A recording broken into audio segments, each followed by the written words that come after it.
అందరికీ నమస్కారం అండి. ఈరోజు నా స్పెషల్ గెస్ట్ ఎవరు అని అంటే తులసి సీడ్స్ ఫౌండర్ తులసి రామచంద్ర ప్రభు గారు మనతో పాటు ఉన్నారు. ముందైతే వారికి వెల్కమ్ చెప్పేద్దాం. నమస్కారం అండి. నమస్కారం సార్, రామచంద్ర అనేది చాలా కామన్ నేమ్. ఈ ప్రభు ఏమిటి పక్కన? మేము చిన్నతనం నుంచి మా అమ్మ కానీ మేము కానీ చైతన్య మహాప్రభు భక్తులం. కృష్ణ భక్తుడు చైతన్య మహాప్రభు భక్తులం మేము. అప్పుడు ఆయన పెద్ద ఫోటో ఒకటి ఉండేది, చైతన్య మహాప్రభు ఇలాగా సంకీర్తన చేస్తూ. సో ఆయన ఫోటో పెట్టుకొని చిన్నప్పటి నుంచి నాకు అది వచ్చేసేసింది. చైతన్య ప్రభు నిత్య రాధే గోవిందం, చైతన్య ప్రభు నిత్య అని అది ఆ చూను అది చిన్న 10 ఏళ్ల వయసు నుంచి ఉంది నాకు. అందువల్ల మా అమ్మ ప్రభు యాడ్ చేసింది. సార్, మీరెంతమంది సంతానం? మేము 5 మా తల్లిదండ్రులకి. మా అందరికన్నా పెద్ద మా అక్కయ్య, తర్వాత 2 అన్నయ్యలు, నేను 4వ సంతానం. మా 3 మగపిల్లలం అప్పుడు. మా తర్వాత మా చెల్లి, 5 మొత్తం. మా నేటివ్ ప్లేసు ఇక్కడ నుండి 30 కిలోమీటర్ల దూరంలో ఎడ్లపాడు మండలం ఉంది. ఎడ్లపాడు మండలానికి లోపలకు 2 కిలోమీటర్ల లోపలికి వెళ్తే జగ్గాపురం మా నేటివ్ ప్లేస్. అక్కడ మా తాతయ్య గారి తండ్రి నరసింహస్వామి పీఠాన్ని స్థాపించి సన్యాసం పుచ్చుకున్నాడు. ఆయన 50-45 ఏళ్ల వయసుకే పుచ్చుకొని నరసింహస్వామి పీఠాన్ని స్థాపించి అక్కడ ఎప్పుడు తపస్సు చేస్తూ ధ్యానం చేస్తూ ఉండేవాళ్ళు. చాలామంది విజిట్ చేసేవాళ్ళు ఆయన స్వామి అని. సో ఆ సందర్భంలో మా తాతగారు ఏం చేశారు, ఈయన సన్యాసం పుచ్చుకున్నారు కాబట్టి ఏదో చదువులు, అత్యవసర చదువులు, అసలు చదువులు ఉన్నాయో. మా తాతయ్య గారు రామచంద్రయ్య గారు జగ్గాపురం మొదలుపెట్టి గుంటూరుకు వచ్చేసారు. గుంటూరులో ఏదో ఉపాధి దొరుకుతుంది కదా, ఆ ఉపాధి చూసుకొని ఆయన వచ్చేసాడు. ఆయన వచ్చిన తర్వాత ఆయనకు 3 కొడుకులు. మా తాతగారికి రామచంద్రయ్యకి, ఆయన పేరే నాకు పెట్టింది రామచంద్రయ్య. సో వాళ్ళు వచ్చేసిన తర్వాత ఈ 3 కొడుకులను కూడా ఏదో కొద్దిగా చదివించాడు ఆయన. చదివించి ఏదో 6th class, 5th, 6th, 7th class చక్కగా అకౌంట్స్ రాయగలిగే సామర్థ్యం వరకు తీసుకొచ్చారు. తీసుకొచ్చిన తర్వాత వాళ్ళు ఏదో ఉపాధి చూసుకున్నారు షాపుల్లో వాటిలో. తర్వాత వాళ్ళ ఎక్స్పీరియన్స్తో వాళ్ళే సొంతంగా వ్యాపారం పెట్టుకొని వ్యాపారాలన్నీ, తర్వాత చిన్న టొబాకో బిజినెస్ పెట్టుకుని కొద్దిగా ఓ మోస్తరు స్థితిమంతులయ్యారు. పెద్ద స్థితిమంతులు ఓ మోస్తరు స్థితిమంతులయ్యారు. మా నాన్నగారు, మా పెద్ద నాన్నోళ్ళు 2. అది మా నాన్నగారి బ్యాక్గ్రౌండు, మా తాతగారి బ్యాక్గ్రౌండ్. అది వైష్ణవ సాంప్రదాయంలో ఉండేది. అందరి పేర్లు కూడా అలాగే ఉంటాయి. అన్నీ కూడా పేరయ్య, నరసింహారావు, రామచంద్ర ప్రభు, ఇలాంటి పేర్లన్నీ కూడా అలా. నా వరకు నేను కృష్ణ భక్తుడిని. ఇక మా అమ్మగారి విషయం కోసం చాలా కృష్ణ భక్తుడిని నేను. భగవద్గీత ఫాలో అవుతా. భగవద్గీత శ్లోకాలు బైహార్ట్ చేయటం, దాంట్లో ఉన్న సారాంశాన్ని ఉంటాయి. అయ్యే కదా, ఎక్కడ చూసినా భగవద్గీతలు ఉంటాయి మా ఇంటి నిండా. ఆఫీసులో ఎక్కడైనా కనపడుతుంటాయి మీకు. మా కోడలు యోగీష్ భార్య కూడా, అమ్మాయి కాంతాశ్రీ, ఇస్కాన్ టెంపుల్కి రెగ్యులర్గా వెళ్తుంది. Guntur ISKCON temple. హైదరాబాద్లో మా 2వ అబ్బాయి కృష్ణ చైతన్య మహాప్రభు పేరు తీసుకొచ్చి అక్కడ వేసి పెట్టాను. కృష్ణ చైతన్య, కృష్ణుడికి మేము నమ్మేటటువంటి దైవం చైతన్య మహాప్రభు. సో కృష్ణ చైతన్య అని ఆయన పేరు పెట్టాం. సో వాళ్ళు, మా కోడలు 2వ కోడలు చండీగఢ్, ఆమెది రాజపుత్రులు. సో నార్త్ ఇండియా, తెలుగు బాగా రాదు, అర్థమవుతుంది. హైదరాబాద్లో ఉన్నారు. అమెరికాలో 11 ఏళ్ళు ఉండి వచ్చి హైదరాబాద్. లవ్ మ్యారేజ్ చేస్తారు వాళ్ళిద్దరు లవ్ మ్యారేజ్. యాక్సెప్ట్ చేశారా మీరు? 1 నిమిషం టైం పట్టింది అంతే. 1 నిమిషం పట్టింది.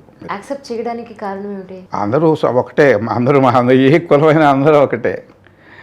అది నేను అసలు ఈయన వాళ్ళ అన్నయ్యకి ఫోన్ చేసి చెప్పాడు, నేను ఇలాగా ఈ అమ్మాయిని ఇష్టపడ్డాను, డాక్టరేట్ చేస్తుంది, PhD చేస్తుంది ఫిజియోథెరపీలో, Los Angeles, love in Los Angeles. Love in Tokyo అయితే సినిమా చూసాను, ఇది love in Los Angeles. So అని చెప్పి ఒక బ్యాక్గ్రౌండ్ తీసుకున్నాము. ఈయన చెప్పిన, మా పెద్ద అబ్బాయి చెప్పిన 1 నిమిషం పట్టింది నాకు యాక్సెప్ట్ చేయడానికి. 60 సెకండ్లు. మరి మీ చిన్న అబ్బాయి అండి, ఆయన లవ్ మ్యారేజ్ చేసుకున్నారా? ఆయన సాఫ్ట్వేర్ ఇంజనీర్, MS చేశాడు అక్కడ. చేసి ఒక 10 సంవత్సరాల పాటు ఉద్యోగం చేశాడు అక్కడ, లాస్ ఏంజలస్లో, సియాటిల్లో, ఇంకా నార్త్ కెరోలినా, అన్ని చోట్ల చేశాడు. చేసిన తర్వాత చెప్పాను, ఇక మీరిద్దరు వచ్చేయండి అమ్మా అని మా కోడలికి ఈయనకి చెప్పాను. వ్యాపార ఇండస్ట్రీస్ ఉన్నాయి, పెరుగుతున్నాయి ఇండస్ట్రీస్, ఎక్స్పాండ్ చేస్తున్నాను, చేత మన దేశంలో ఉండి చేయొచ్చు మీరు అంటే వచ్చేసారు వెంటనే. మీ చిన్న అబ్బాయి కూడా లవ్ మ్యారేజేనండి? ఆయనదే లవ్ మ్యారేజ్, ఈయన కాదు. ఇది కాదా? నేను చెప్పేది పెద్ద అబ్బాయి అనుకుంటున్నాను. చిన్న అబ్బాయి, ఈయన అరేంజ్డ్ మ్యారేజ్. మా కోడలు భీమవరం కాపు. అంటే మా కుటుంబంలో మాత్రం 7 కులాలు ఉన్నాయి మొత్తం. మా అన్నదమ్ములు 3 కదా, మా 3 అన్నదమ్ముల్లో 8 మంది మగ పిల్లలు, 1 ఆడపిల్ల. 8 మందిలో లవ్ మ్యారేజ్ చేసుకున్న వాళ్ళు 4 9 మందిలో 4 లవ్ మ్యారేజెస్. దాంట్లో పెద్ద కోడలు వచ్చేసి మాల కులస్తురాలు, మాల దాసు అంటారు, మా ఇంటి పెద్ద కోడలు. మా రెండో అన్నయ్య 3వ కోడలు బీసీ, నా రెండో కోడలు రాజపుత్రుడు. సూపర్. మేము పెంచుకుని కాస్త మాకు మంచి చెట్లు చూసి దగ్గరుండి పెళ్లి చేసి అమ్మాయి కమ్మ కులస్తురాలు. సర్వమత సౌభ్రాతృత్వం ఇది. కమ్మ కులస్తురాలు కాబట్టి మాకు ఈ 4 కులాలు ఇంట్లో ఉన్నాయి. ఇక మా బావమర్ది ఉన్నాడు, నా 3వ బావమర్ది. ఆ అబ్బాయి కూతురు లవ్ మ్యారేజ్ చేసుకుని వైశ్యాస అబ్బాయి. సో ఆ అబ్బాయి కూడా ఇప్పుడు ఎక్కడ ఉంటాడు, ఇప్పుడు కూడా ఇక్కడికి వస్తుంటాడు. ఈయనకి మంచి దోస్తు మా పెద్ద అబ్బాయికి.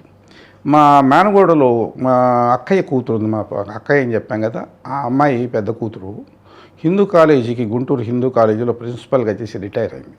ఒకటే కూతురు, ఆమె బ్రాహ్మణ అబ్బాయి చేసుకుంది. సో మొత్తం ఇండియా అంతా మీ ఇంట్లోనే ఉంది. 6 కులాలు, నేను కాపు కాబట్టి 7 కులం, ఇది చివరిది 7 కులాలు. ఇక బీరకాయ పీచు బంధుత్వాలు కాస్త 2 స్టెప్పులు అవతలకి వెళ్తే ముస్లిమ్స్, రెడ్లు. ఎక్కడో ఇంకా బీరకాయ పీచుకెళ్తే ఎరుకల కూడా ఉన్నారు బంధుత్వాలు, ఇంకా 2 స్టెప్పులు అవతల. కానీ నాకు ఎక్కడ ఆశ్చర్యం అనిపిస్తుంది అందుచేత ఎరుకల, మాల, కాప, బ్రాహ్మణ, వైశ్యాస, కమ్మ అన్ని సంఘాలు మా ఇంట్లో ఉన్నాయి. మీరంత గొప్పగా చెప్పడం అనేది నాకు చాలా ఆశ్చర్యంగా ఉంది. దాన్ని మీరు అంత పాజిటివ్గా తీసుకోవడం అనేది గొప్ప విషయం ఇందులో, కాదంటారా? గొప్ప విషయం కాదు, అది అతి సామాన్యమైన విషయం. చాలామందికి అర్థం కాక నా కులం కుల పిచ్చితో వచ్చి మాట్లాడుతూ ఉంటారు. ఎవరిని వస్తారు నా దగ్గరికి, ఎవరో స్నేహితులు వస్తుంటారు, అనుచరులు వస్తుంటారు, చాలా మనోడేనండి అంటారు. మనోడంటే మరి ఈ 7 కులాల్లో ఏదైనా మనోడే కదా. నాకు ఫస్ట్ అడుగుతా, మాల కొలుస్తురా ఈ అబ్బాయి అని అడుగు. కాదని అంటాడు.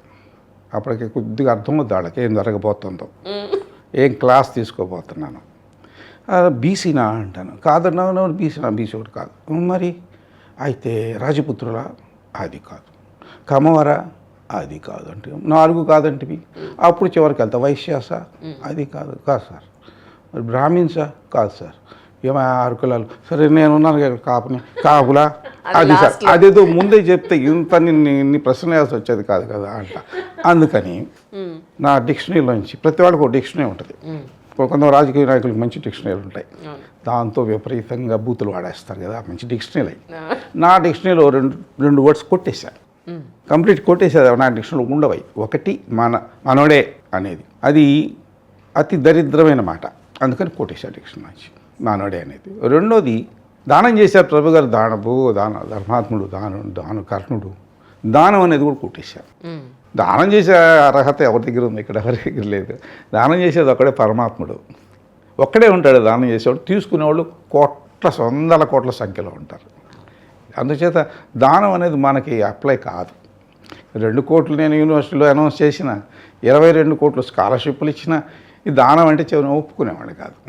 ఇది సమాజానికి మనం రుణపడి ఉన్నాం, సమాజంలో భాగం మనం.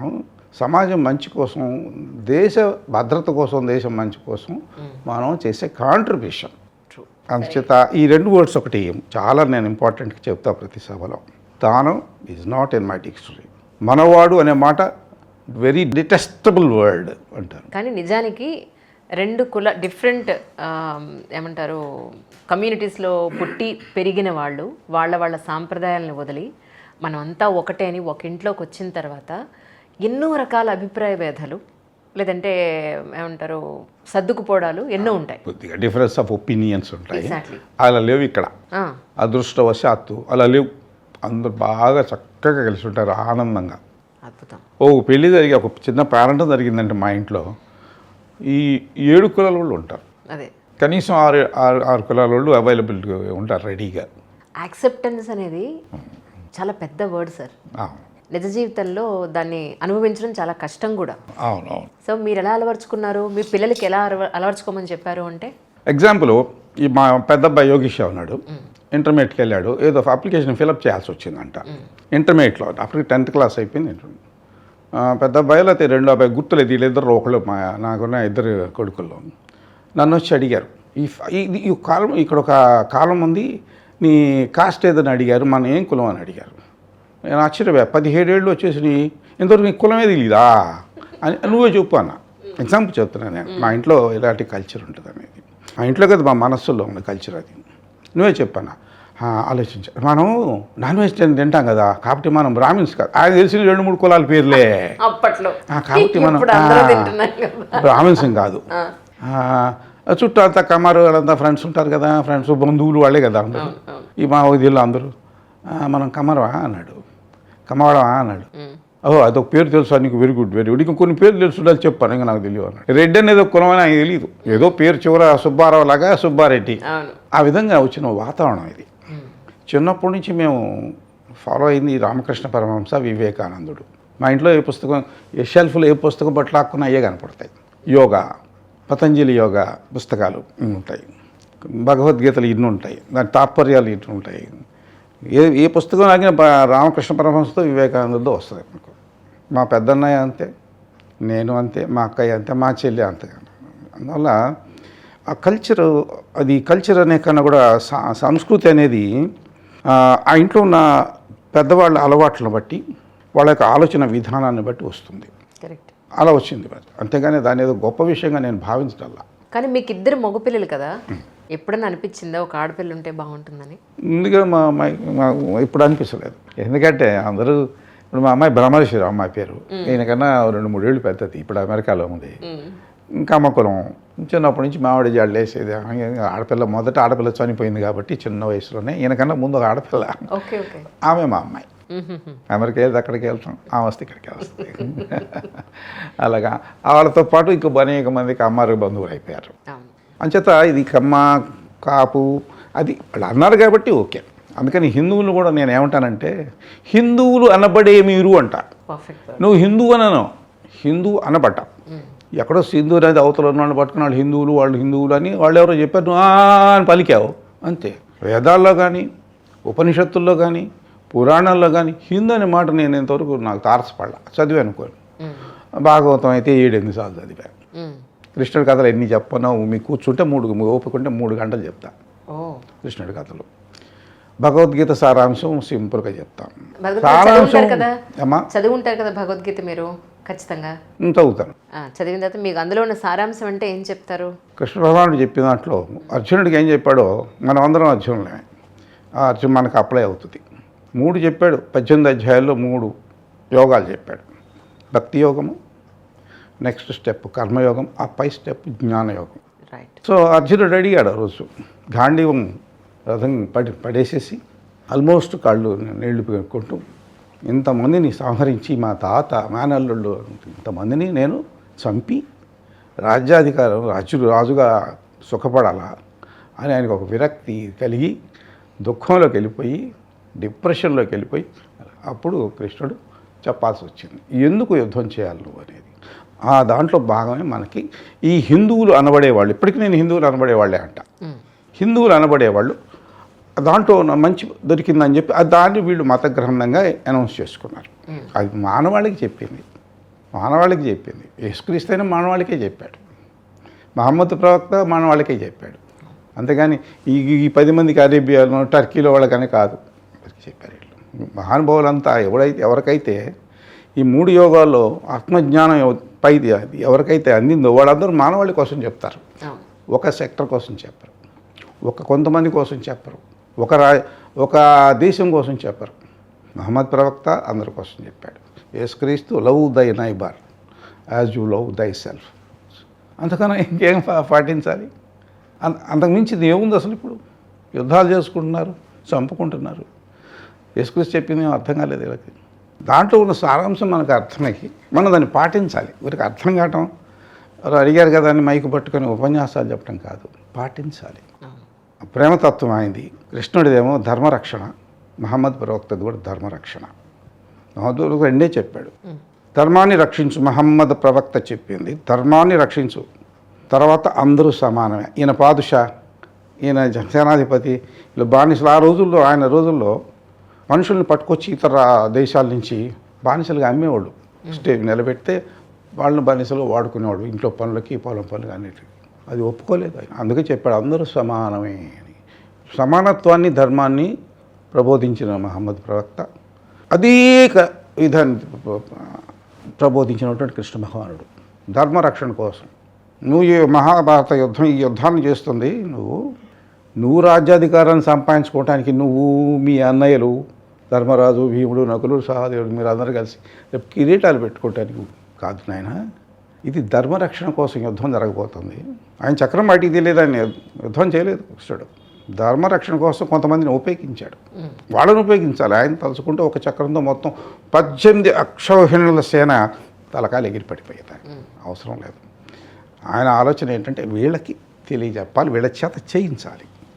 నేను చెప్పడం కాదు, 10 మంది చేత చేయించాలి, 10 మంది అది అనుసరించేటట్టు చూడ. అది చేసింది కృష్ణ భగవానుడు. మహమ్మద్ ప్రవక్త అది చేశాడు. మరి ఆ ఇద్దరిలో నాకు డిఫరెన్స్ కనపట్లా. మహమ్మద్ ప్రవక్త ఏం చెప్పాడు, ఈయన అదే చెప్పాడు, ధర్మాన్ని రక్షించు, అందరూ సమానమే అన్నాడు. అందరూ సమానమే అనడానికి కృష్ణ భగవానుడు యాదవుడుగా పుట్టాడు. యాదవ కులం క్షత్రియ కులంలో పుట్టలేదు, బ్రాహ్మణ కులంలో పుట్టలేదు. ఆ రోజుల్లో చాలా గౌరవించబడే కులాలు అవి, సామాజిక వర్గాలు. యాదవులుగా పుట్టాడు. 16 ఏళ్ల వరకు చదువు లేదు. అప్పటి వరకు గోవులను కాసుకుంటూ తిరిగాడు పెట్టుకొని. ఆయన భగవంతుడు.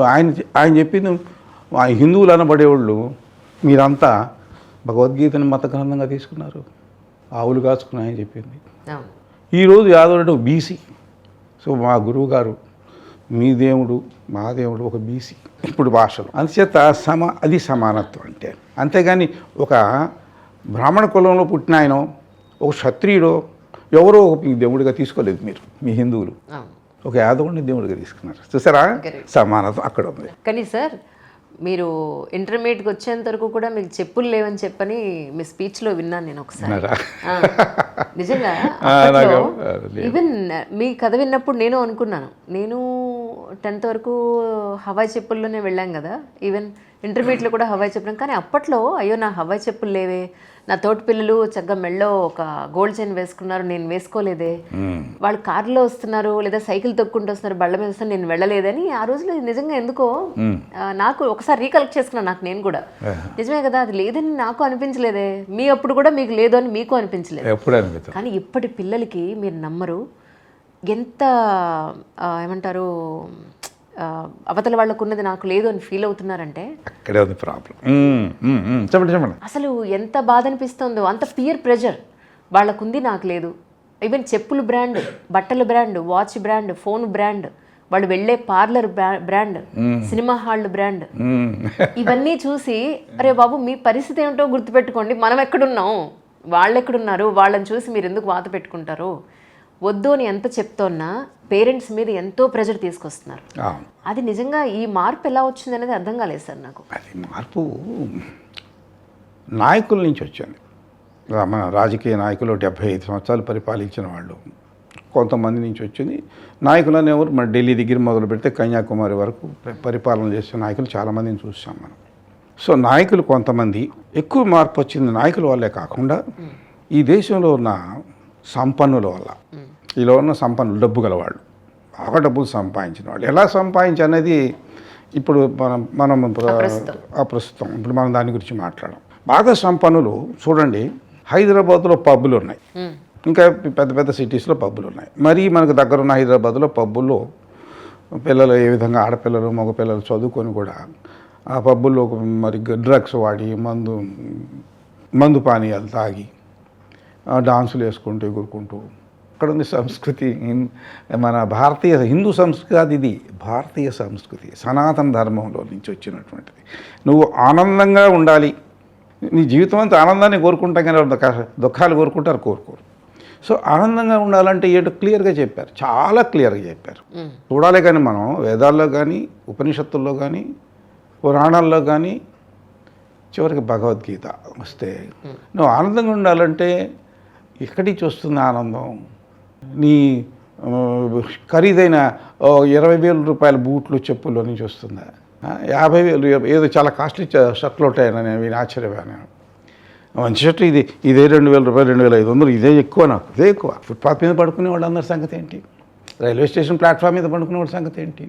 కాబట్టి మీరు అడిగిన కల్చర్ ఎందుకు మారింది అంటే వాళ్ళు కాదు కల్చర్ మార్చింది. ఫుట్పాత్ మీద పండుకునేవాళ్ళు, గోతులు తవ్వుతా కేబుల్స్ వేసేవాళ్ళు, కూరగాయలు రోడ్డు మీద పట్టకప్పు పెట్టుకుని కూరగాయలు అమ్మవాళ్ళు కాదు కల్చర్ మార్చింది. డబ్బు గలవాళ్ళు, ఈ దేశంలో డబ్బు గలవాళ్ళ ట్రెండ్, వాళ్ళని ఫాలో అవుతారు అందరూ. వాళ్ళని చూసి మనం కూడా అలా ఉండాలనిపిస్తుంది. డబ్బు గలవాళ్ళు, రాజకీయాల్లో డబ్బు సంపాదించిన వాళ్ళు, అంతా డబ్బు గలవాళ్ళే. డబ్బు అనేది ఒక పెద్ద జబ్బుల సంగతి వీళ్ళు గ్రహించకుండా అది మోస్ట్ డేంజరస్ దాన్ డబ్బు జబ్బు అనేది most dangerous than cancer and other big diseases. క్యాన్సర్తో మనం పోలుస్తాం, క్యాన్సర్ కన్నా చాలా ప్రమాదకరమైంది. క్యాన్సర్కి మందులు కనిపెడుతూనే ఉన్నారు, క్యాన్సర్ ఇన్సిడెన్స్ పెరుగుతూనే ఉంది. అదేగా ఈ డబ్బు జబ్బు అనేది చాలా ఫాస్ట్గా కరోనా స్ప్రెడ్ అయినట్టు స్ప్రెడ్ అవుతుంది. మీరు చెప్పారు చిన్నపిల్లల దగ్గర నుంచి పెద్దవాళ్ళ వరకు. ఈ పెద్దవాడు అనబడేవాడు 70 ఏళ్ళు వచ్చినా 90 ఏళ్ళు వచ్చినా డబ్బు తర్వాత ఆ డబ్బుతో ప్రదర్శిస్తాడు. అంటే నేను అంత ఈ 4 ఏళ్ళకి పెద్ద పెద్ద ఉంగరాలు 4 పెట్టుకుంటారు కొంతమందిని చూశాను. ఇటు 8 అంటే ఇటు ఎందుకు పెట్టుకోలేదు, నాకు సెట్ కావు అందుకని 8 పెట్టుకున్నాను అంటాడు. సరే కొద్దిగా 2 బటన్స్ తీస్తాడు అంటూ బాగా ఇంతలో బంగారు గొలుసు ఉంటుంది. మళ్ళీ చేతికి అది ఏదో పెట్టుకుంటారు, దాన్ని ఏమంటారు, బ్రాస్లెట్ పెట్టుకుంటారు.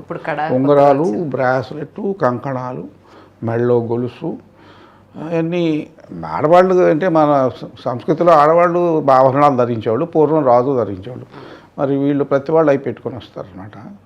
అంటే ప్రదర్శన చేయటం అనమాట. ఓ పెళ్లి చేశారనుకోండి, ₹1 కోటితో చేసేవాళ్ళు ఉన్నారు, 100 కోట్లతో చేసేవాళ్ళు. భారతదేశం ఒక విధంగా చెప్పాలంటే ఇప్పుడిప్పుడే అభివృద్ధి చెందుతుంది. 144 కోట్ల మంది భారతీయుల్లో 144 వచ్చేసాం నెంబర్ 1 ఇన్ ద వరల్డ్. మన తర్వాత వెనకబడిపోయారు పాపం చైనా వాళ్ళు, ఒక 50 లక్షలతో తక్కువ ఉన్నారు వాళ్ళు. అందుచేత ఇంతమందిలో ఎంతమంది పేదవాళ్ళు ఉన్నారు, ఎంతమంది భోజనం లేని వాళ్ళు ఉన్నారు, ఎంతమంది అనాథలు ఉన్నారు, ఎంతమంది హ్యాండిక్యాప్డ్ అంటే మనం చెప్తామే ఫిజికల్లీ ఛాలెంజ్డ్ హ్యాండిక్యాప్డ్ ఎంతమంది ఉన్నారు. వీళ్ళందరి పరిస్థితి మనం పక్కవాళ్ళ చూడాల్సిన బాధ్యత ఉందా లేదా. ఒక ఫ్యామిలీలో ఓ 5-6 ఉంటే ఒకళ్ళు హ్యాండిక్యాప్డ్ లేకపోతే ఏదైనా అతను అందరూ సాయం చేస్తారు కదా మిగతా వాళ్ళు. ఆ విధంగా భారతదేశం మొత్తం మన ఒక ఫ్యామిలీ అయినప్పుడు, ఒకే కుటుంబం అయినప్పుడు మరి వాళ్ళందరికీ మనం సాయం చేయాలా, తీసుకెళ్ళి 5 కోట్లు పెట్టి కారు కొనుక్కొచ్చుకోవాలా, ఇంపోర్టెడ్ కారు, 2 కోట్లు పెట్టి కారు కొనాలి, ₹1 కోటి పెట్టి బెంజ్ కారు కొనాలి, కొనుక్కోవచ్చు ఎప్పుడు ఎంతవరకు. దానికి కూడా హద్దు ఉండాలి. డబ్బుకి ఉన్న పవరు లిమిటెడ్, నా దృష్టిలో చాలా లిమిటెడ్. ఒక ఆయన 1000 కోట్లు 10,000 కోట్లు సంపాదించి క్యాన్సర్ వచ్చి నీకు తగ్గదు, నువ్వు నెలలో చచ్చిపోతావు అంటే ఆయన ఉన్న 10,000 కోట్లు కాదు, 1,00,000 కోట్లు ఉన్నా ఆయన రక్షించుకోలేడు.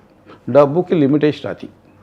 ఒక ఏసీ దొరుకుతుంది, ఒక కార్ దొరుకుతుంది, ఒక టీవీ దొరుకుతుంది, ఒక సోఫా సెట్ దొరుకుతుంది. నాకు డబ్బులు ఉన్నాయి కదా అని ఈ రూమ్లో 4 ఏసీలు, 4 పక్కల 4 టీవీలు, రూమ్ నిండా సోఫాలు, ఇంపోర్టెడ్ ఇవి, ఇటలీ నుంచి ఒంటె చర్మంతో చేసిన సోఫాలు, ఉపయోగం ఉంటుంది. అది ఈ దేశంలో మీరు అడిగిన ప్రశ్నకి సమాధానం, ఈ దేశంలో ఉన్న డబ్బు గల వాళ్ళు ఎక్కువ మంది, అందరూ కాదు, ఎక్కువ మంది, ఎక్కువ శాతం, ఎంత శాతం నాకు తెలియదు కానీ ఎక్కువ శాతం అది డబ్బు ప్రదర్శన, డబ్బు దుబారా చేస్తారు. అది దేశ అభివృద్ధి కోసం ఉపయోగించాల్సింది. దేశ అభివృద్ధి అంటే దేశం అంటే మట్టి కాదోయ్, దేశం అంటే మనుషులే, గురజాడ అప్పారావు గారు చెప్పింది. కాబట్టి నువ్వు దేశాన్ని అభివృద్ధి చేయటువంటి ఒక రోడ్డు వేయటమే కాదు, మంచి రోడ్డు వేయటమే కాదు, మనుషులందరూ కూడా 3 పూట్ల తినగలిగి, 2 పూట్లన తినగలిగి, కట్టుకోవడానికి బట్ట ఉండి, ఉండటానికి ఇళ్ళు ఉండేటట్టు చేయగలిగింది ఈ సంపద. ఈ సంపద అంతా కొంతమంది చేతుల్లోకి రావటం వల్ల, నాలాంటి వాళ్ళ చేతుల్లోకి, అది అందరికీ ఉపయోగపడాల. నాలంటే నేను ఇండస్ట్రియలిస్ట్ని కదా, 3 small scale, 3 medium scale industries ఉన్నాయి, ఇంకొక 4-5 వ్యాపార సంస్థలు ఉన్నాయి. మరి ₹16 ఫీజు కట్టలేని తులసి రామచంద్ర ప్రభు, ఎస్ఎల్సి ఎగ్జామినేషన్ ఫీజు కట్టలేని తులసి రామచంద్ర ప్రభు ఇవాళ ఇంత సంపద సంపాదించి, సరే దాన్ని సద్వినియోగం చేస్తున్నాం. మరి విషయం సంపాదించాడంటే సమాజం ఎంత సహాయం చేసింది ఈ వ్యక్తికి, తులసి రామచంద్ర ప్రభు అనే వ్యక్తికి. ₹16 ఫీజు కట్టినాడు, ఏం చేస్తాడా? ఇండస్ట్రీ పెట్టడానికి జేబులో ₹1 బిళ్ళ కూడా లేనివాడు ఇవన్నీ చేస్తాడు. అంటే సమాజం సహాయం చేస్తాడు. సమాజం అంటే నా దేశం, ఇతర దేశాల సంగతి నాకు తెలియదు, నా దేశం. అందుచేత నేను ఈ సమాజానికి, నా దేశానికి నేను తులసి రామచంద్ర ప్రభు అనే వ్యక్తి రుణపడి ఉన్నాడు. అంతేగాని దాన ధర్మాలు చేసే స్థాయి తులసి రామచంద్ర ప్రభుకి ఎక్కడిది? తులసి రామచంద్ర ప్రభు అన్నీ ఫ్రీగా తీసుకుంటాడు అందరిలాగానే. Oxygen free. కరోనా టైంలో ఆక్సిజన్ దొరకలే, కొనుక్కున్నారు. మామూలుగా ఇప్పుడు మీరు పీల్చిన ఆక్సిజన్ ఫ్రీ, నేను డబ్బులు కడుతున్నారా? పొద్దున్న 24 గంటలు ఆక్సిజన్ పీలుస్తావు. వర్షం పడితే శుభ్రంగా ఆనందంగా చెట్లు పెంచుకుంటావు. బావులు నీళ్ళు ఫీజు కడుతున్నావా? డబ్బులు కడుతున్నావా? లేదు. ప్రకృతి ఇచ్చేటటువంటి అనేక వనరులు, ఎండ, సూర్యుడికి ఆయన ఫీజు కడుతుంటా. ఆ ఎండ ఉంటేనే కదా చెట్లన్నీ కూడా పెరిగేది చక్కగా. మరి ఆయన అంటే ఏమి డబ్బులు కట్టకుండా ఫ్రీగా తీసుకుంటూ నువ్వు నేను దానం చేసామని చెప్తావా?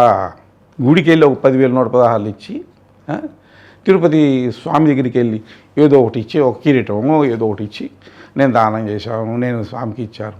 ఈ ప్రకృతికి మనకి ఇవ్వగలిగినటువంటి శక్తి సామర్థ్యాలు మానవుడికి లేవు.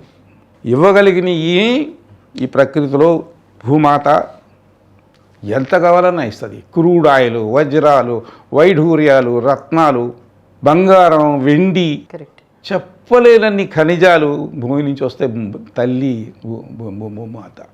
చెట్లు, దాని పళ్ళు, ఆ భూమా తర్వాత మనకి ప్రకృతి. వచ్చేటటువంటి కాస్మిక్ రేస్ నుంచి మనకు ప్రాణిక్ ఎనర్జీ పెరుగుతుంది. అందువల్ల మనం యోగా చేయాలి. కాస్మిక్ ఎనర్జీతో, కాస్మిక్ దీంతో మనం ఏకం కావాలంటే యోగా చేయాలి. అది పతంజలి మహర్షులు కనిపెట్టినటువంటిది.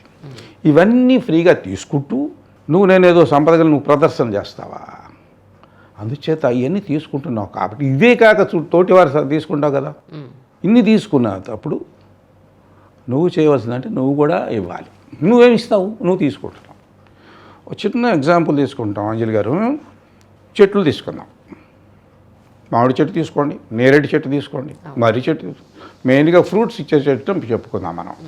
చాలా ఉన్నాయి ఫ్రూట్స్. యాపిల్ చెట్లు ఏంటి, ఒకటి జామ చెట్లు ఏంటి, అద్భుతమైనటువంటి ఫ్రూట్స్ ఇచ్చే చెట్లు బోల్డ్ ఉన్నాయి. నీడనిచ్చే చెట్లు ఇంకా చాలా ఉన్నాయి.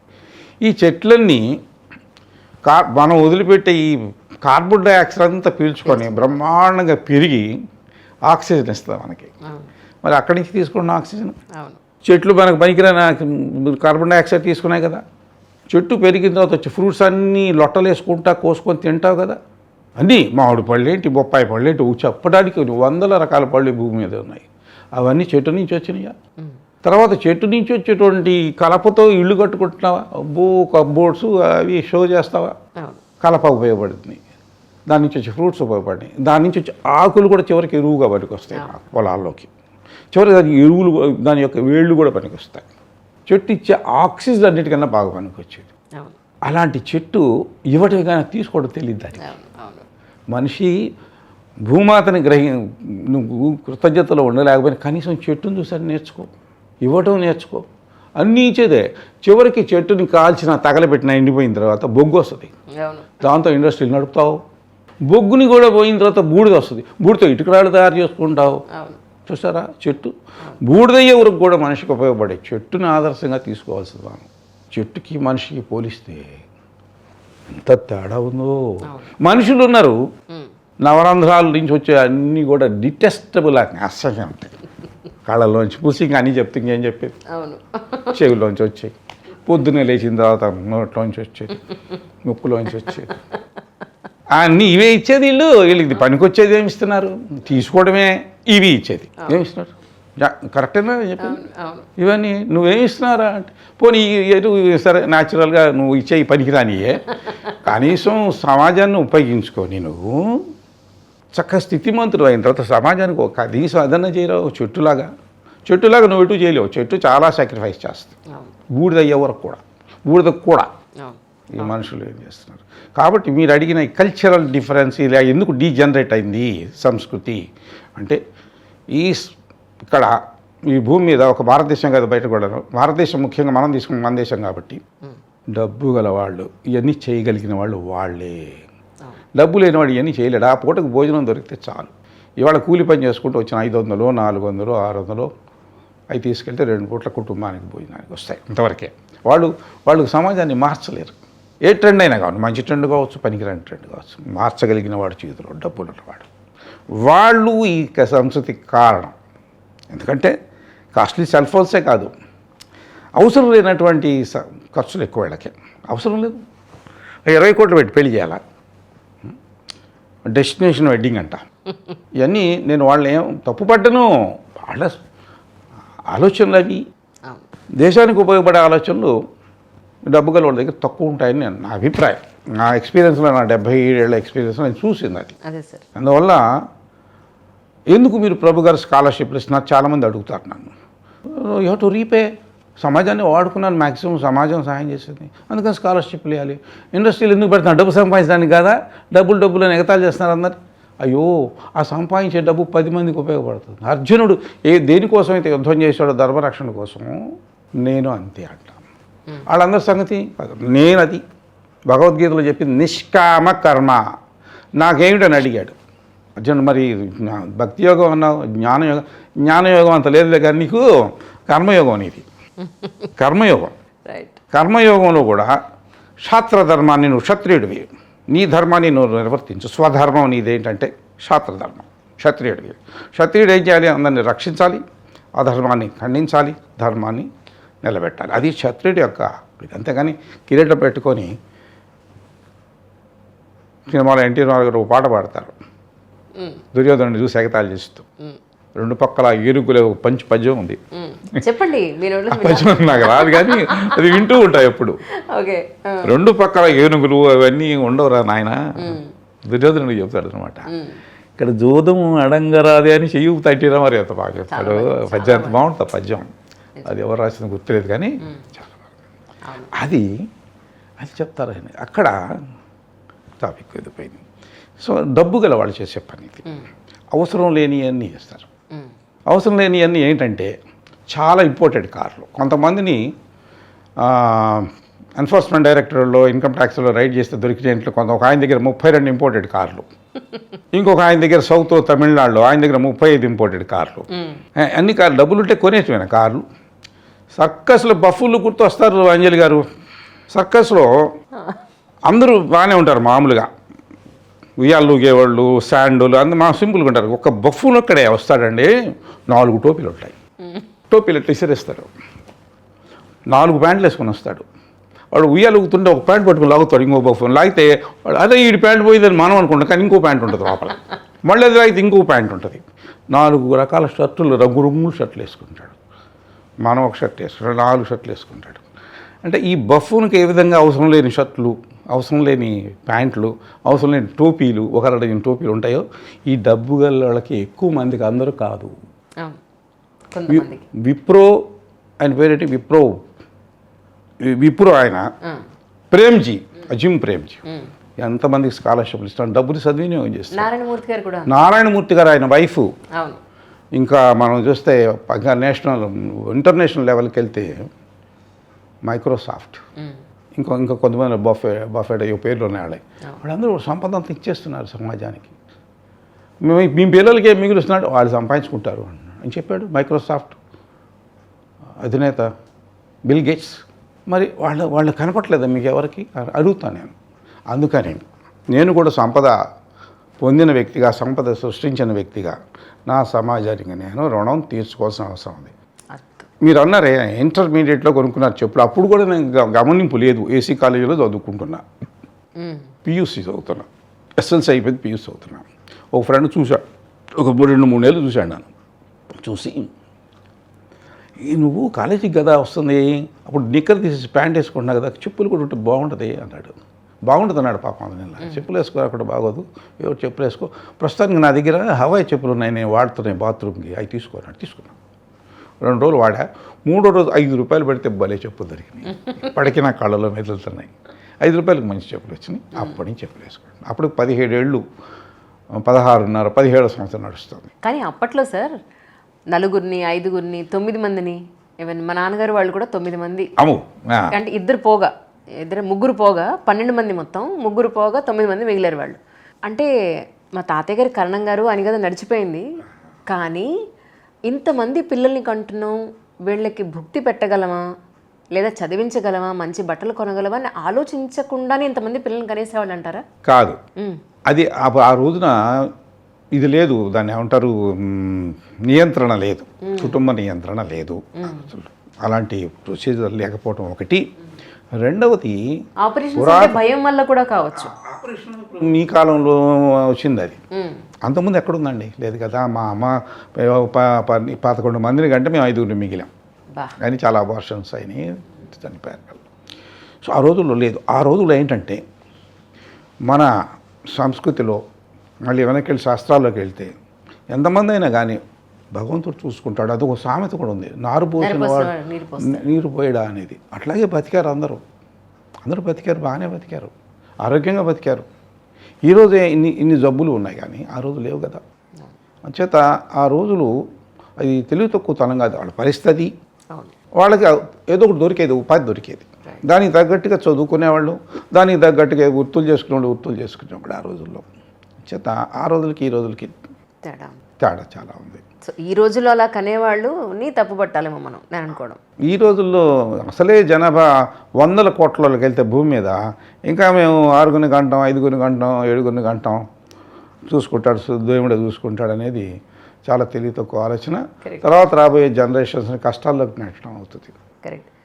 కానీ మీరు చెప్పులు లేని స్టేజ్ నుంచి, మీ ఫీజు కట్టుకోలేని స్టేజ్ నుంచి ఈరోజు తులసి సీడ్స్ అనేది ఈరోజు ప్రపంచవ్యాప్తంగా అందరికీ తెలుసు.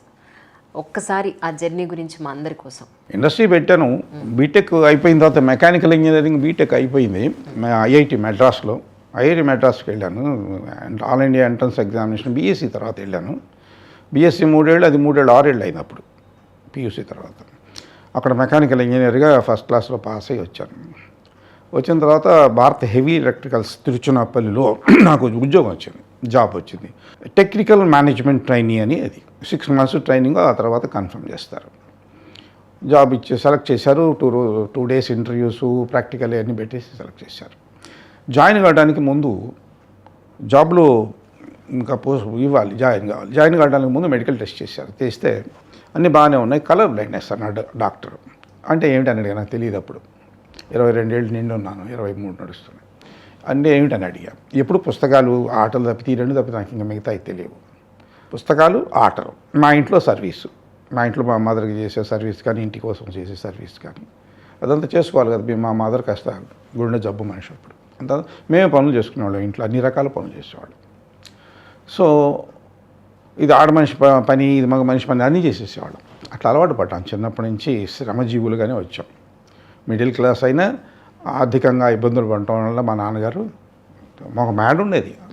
ఆ మేడ ఉన్నా కానీ ఉపయోగం ఏముంది, ఆదాయం లేదు. మా నాన్నగారు అప్పుల్లో పడి నష్టపోయాడు. అందువల్ల ఒక మేడలోనే జీవించాం. పుట్టడం కూడా నేను మేడలోనే మేడ పైన పుట్టాను, మేడలోనే హాస్పిటల్. ఆ విధంగా ఐఐటికి వెళ్ళి వచ్చిన తర్వాత కలర్ బ్లైండ్నెస్ ఉండటం వల్ల వాళ్ళు మెడికల్ రిజెక్షన్ జరిగింది.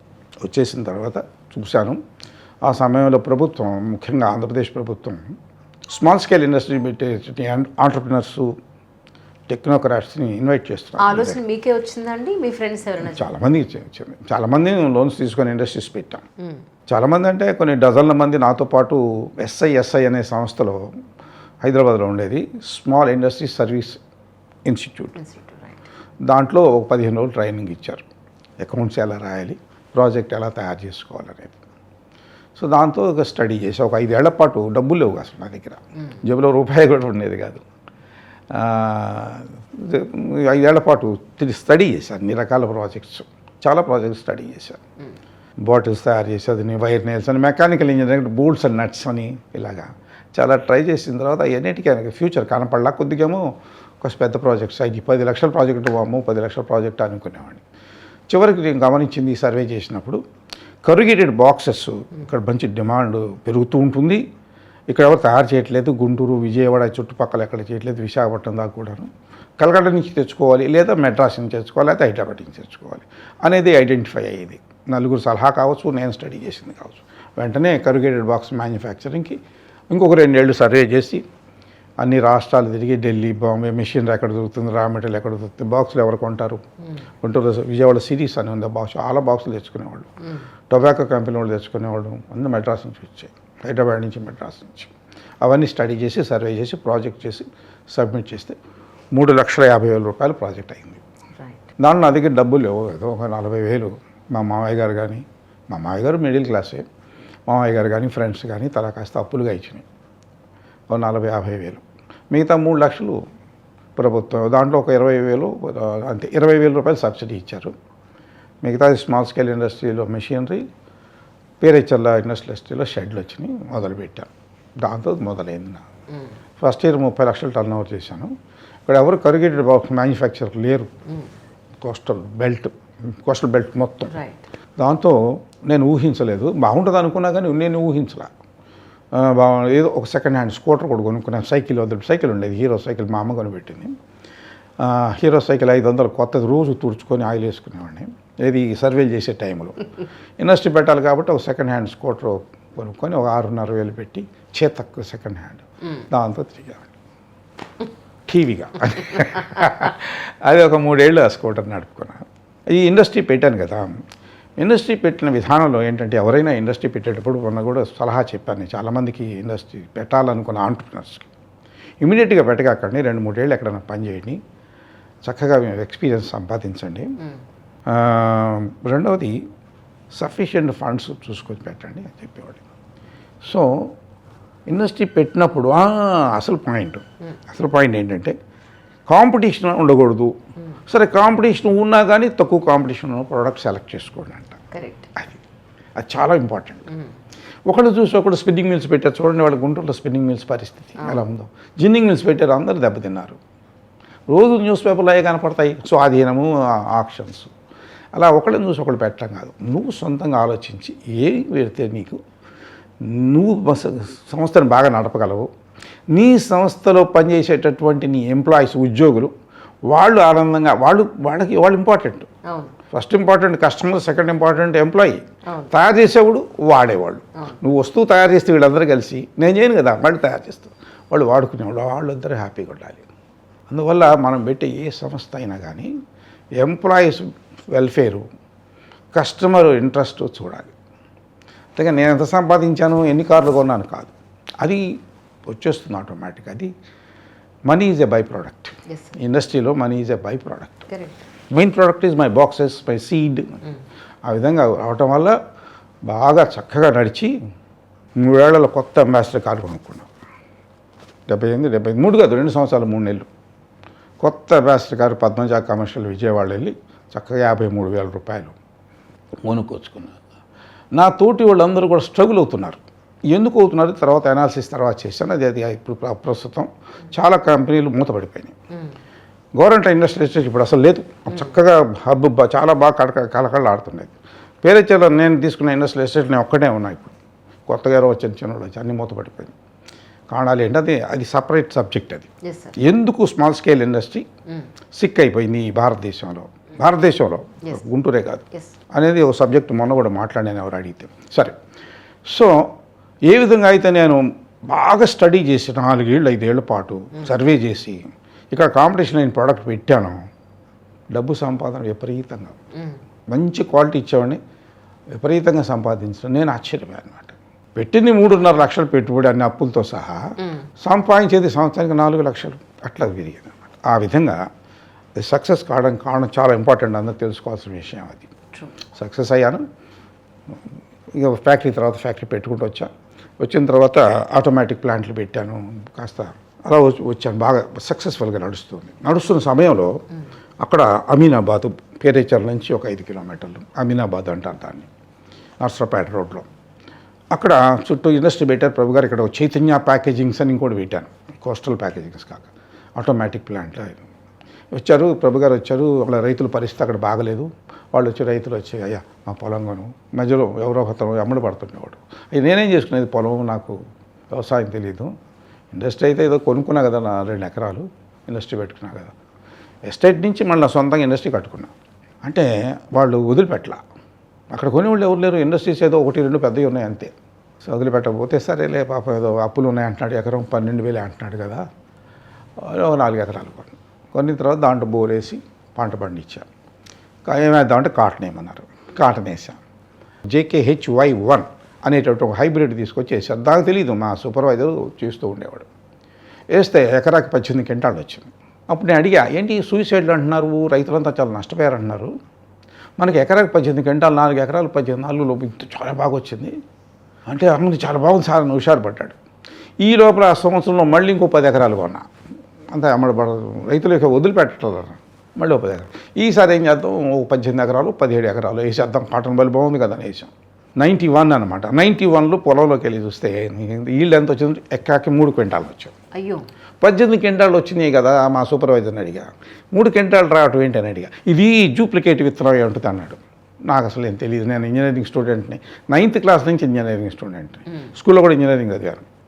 అప్పుడు అడిగా, విత్తనాల్లో డూప్లికేట్ రా బాయ్, మనం ఏదైనా తినేవాడు పడేస్తే జామచూడు బ్రహ్మాండంగా పెద్ద కాయలు కాస్తుంటే మా ఇంట్లో చూశాను నేను.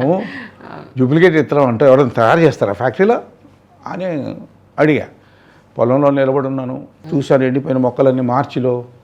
అడిగితే అప్పుడు చెప్పాడు, ఈ హైబ్రిడ్ విత్తనం అంటారండి అని, దాన్ని ఎలా చేస్తారు వాడికి తెలుసుకుంటా, వ్యవసాయ బ్యాక్గ్రౌండ్ నుంచి వచ్చిన సూపర్వైజర్ చెప్పాడు. దీంట్లో డూప్లికేట్ చేయడం, మనం 500 రూపాయలు పెట్టుకున్నాం ఈ ప్యాకెట్, 475 500 రూపాయలు పెట్టుకున్నాం. గుంటూరు ఏటుకూరు రోడ్డుకి వెళ్తే జిన్నింగ్ మిల్స్ చాలా ఉంటాయి, కిలో 5 రూపాయలకి విత్తనాలు ఇస్తారు, మంచి బాగుంటాయి చూడటానికి. కిలో 5 రూపాయలు ఆ రోజుల్లో, ఇప్పుడు 20 రూపాయలు పచ్చిద్దాం. 5 రూపాయలకి విత్తనాలు వస్తాయి. దాన్ని శుభ్రంగా డీలింటింగ్ చేసి అదంతా శుభ్రం చేసి నీట్గా క్లీన్ చేసి విత్తనాలని 2 ప్యాకెట్లు విత్తనాలు తయారు చేయగలరు. ఒక్కొక్క ప్యాకెట్లో 450 గ్రాములు విత్తనాలు ఉండాలి. మా కాటన్ సీడ్ చేస్తారు, ప్యాక్ చేస్తారు. మనకి బహుశా ఎవరో డూప్లికేట్ చేసి వాళ్ళ ప్రింట్ అదే ప్యాకెట్లు మనకు అమ్ముంటారు.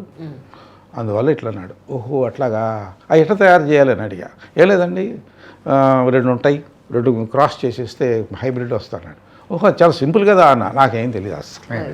చెట్టు దగ్గర నిలబడున్న మొక్క దగ్గర, ఎండిపోయిన మొక్క దగ్గర పొలంలో, అయితే ఈ రైతులు ఎంత మోసం చేస్తున్నారా, ఇంత దుర్మార్గం, అందుకు ఇన్ని ఆత్మహత్యలు జరుగుతాయి. అప్పుడు మొదలైన ఆత్మహత్యలు అని చెప్పేసి, అయితే 60 మనం ఒక ఇండస్ట్రీ పెడతాం ఇత్తనాలు. అప్పుడు బాగా డబ్బులు సంపాదించాను. చుట్టుపక్కల బిల్డింగ్లు అయిన కొనుక్కుంటూ వస్తున్నాయి, డబ్బులు పూరాగానే ఉన్నాయి. ఎందుకంటే ఒక్కడే కాంపిటీషన్ లేదు, ఏదో ఒకటి చిన్న చిన్నవి వచ్చినా కానీ నిలబడలేదు. అప్పుడు చెప్పాను, మనం విత్తనాల కంపెనీ పెడతాం, హైబ్రిడ్ విత్తనాలు తయారు చేస్తాం. అబ్బాయి చెప్పి నాకు ఆస్తి ఆలోచిస్తాం. మన కంపెనీ పేరు అక్కడే చెప్పారు. మీ రెండో అబ్బాయి లవ్ మ్యారేజ్ అంటే మీకు ఎంత టైం పట్టింది అన్నారు కదా, 1 నిమిషం అని చెప్పాను కదా, యాక్సెప్టెడ్. అక్కడ కూడా 1 నిమిషమే పట్టింది. తులసి సీడ్స్ అనే సంస్థ పెట్టాలని నిర్ణయం 1 నిమిషమే పట్టింది. మొక్క దగ్గరే పుట్టింది. అక్కడే నిమిషం కూడా కదా, 1/2 నిమిషమే అని చెప్పాలి. ఇంకా 1 నిమిషంలో చెప్పారు. మన కంపెనీ పేరు తులసి సీడ్స్ ప్రైవేట్ లిమిటెడ్. మనం హైబ్రిడ్ విత్తనాలు చేయబోతున్నాం. చదవం సార్ అన్నాడు. చాలా వాటికి హుషారే వ్యవసాయం అంటే.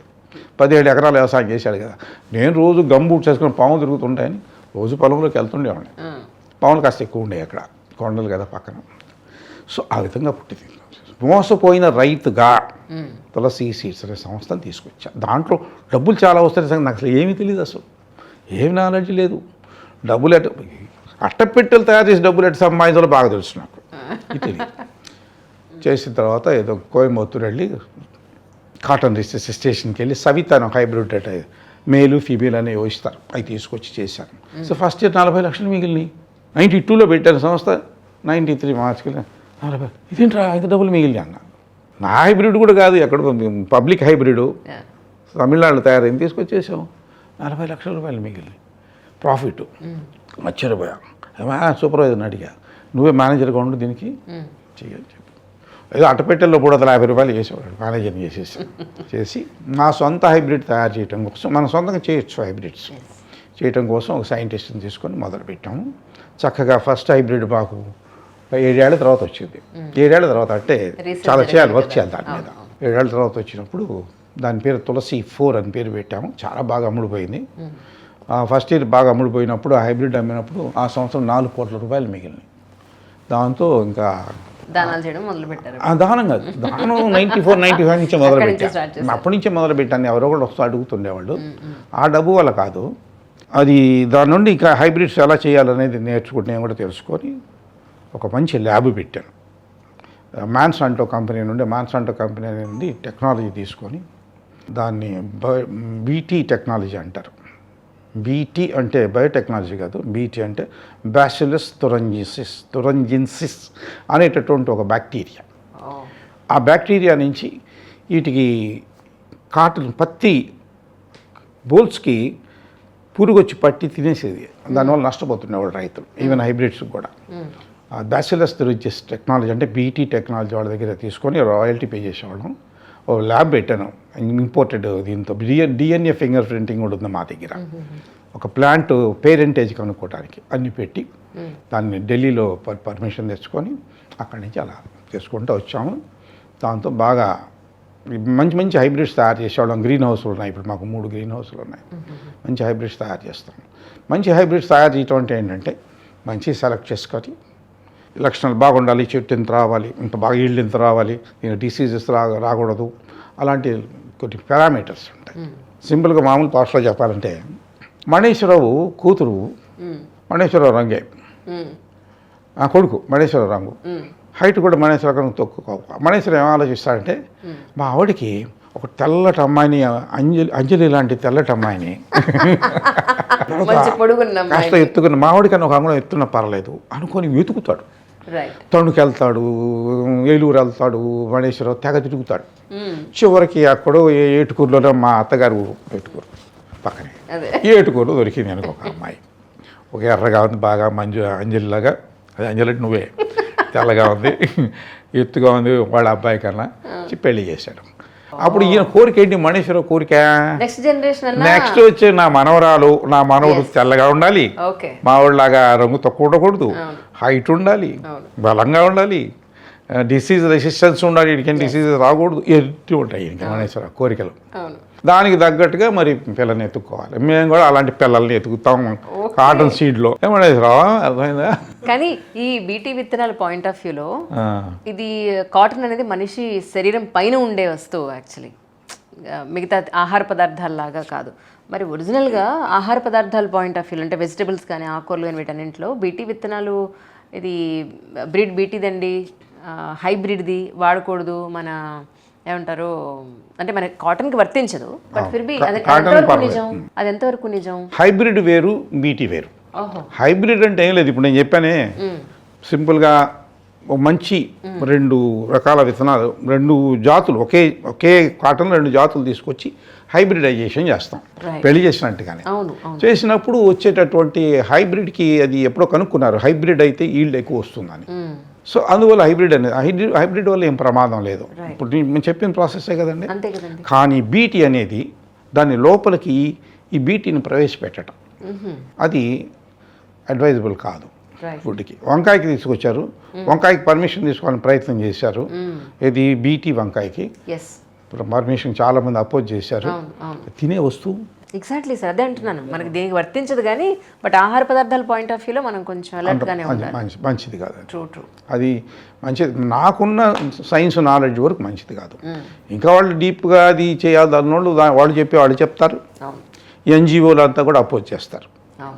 అది సబ్జెక్టు డీప్గా తెలియదు కానీ నాకు, but it is not advisable for consumption అనేది మాత్రం నా ఒపీనియన్, నాకు తెలుస్తుంది. కానీ మీ జర్నీలో ప్రతి స్టేజ్లోనూ మీ అవసరమే మిమ్మల్ని ముందుకు నడిపించిందని అనిపిస్తోంది నాకు. ఏమంటారు? మీ అవసరమే మిమ్మల్ని ముందుకు నడిపించింది అనిపిస్తోంది. మీకేమనిపించింది సార్? ఏది ఇదే మీరు అట్టబెట్టలు పెట్టడం కానీ, ఆ తర్వాత ఈ విత్తనాల పంపిణీ స్టార్ట్ చేయడం కానీ, ఏదైనా సరే ఇప్పుడు ఈరోజు చేస్తున్న అన్ని బిజినెస్లు కూడా మీ అవసరానికి తగ్గట్టుగా మిమ్మల్ని మీరు మౌల్డ్ చేసుకున్నారు. నా అవసరానికి తగ్గట్టుగానే కన్నా కూడా ఇండస్ట్రీకి అవసరానికి తగ్గట్టుగా చేసుకొచ్చాం.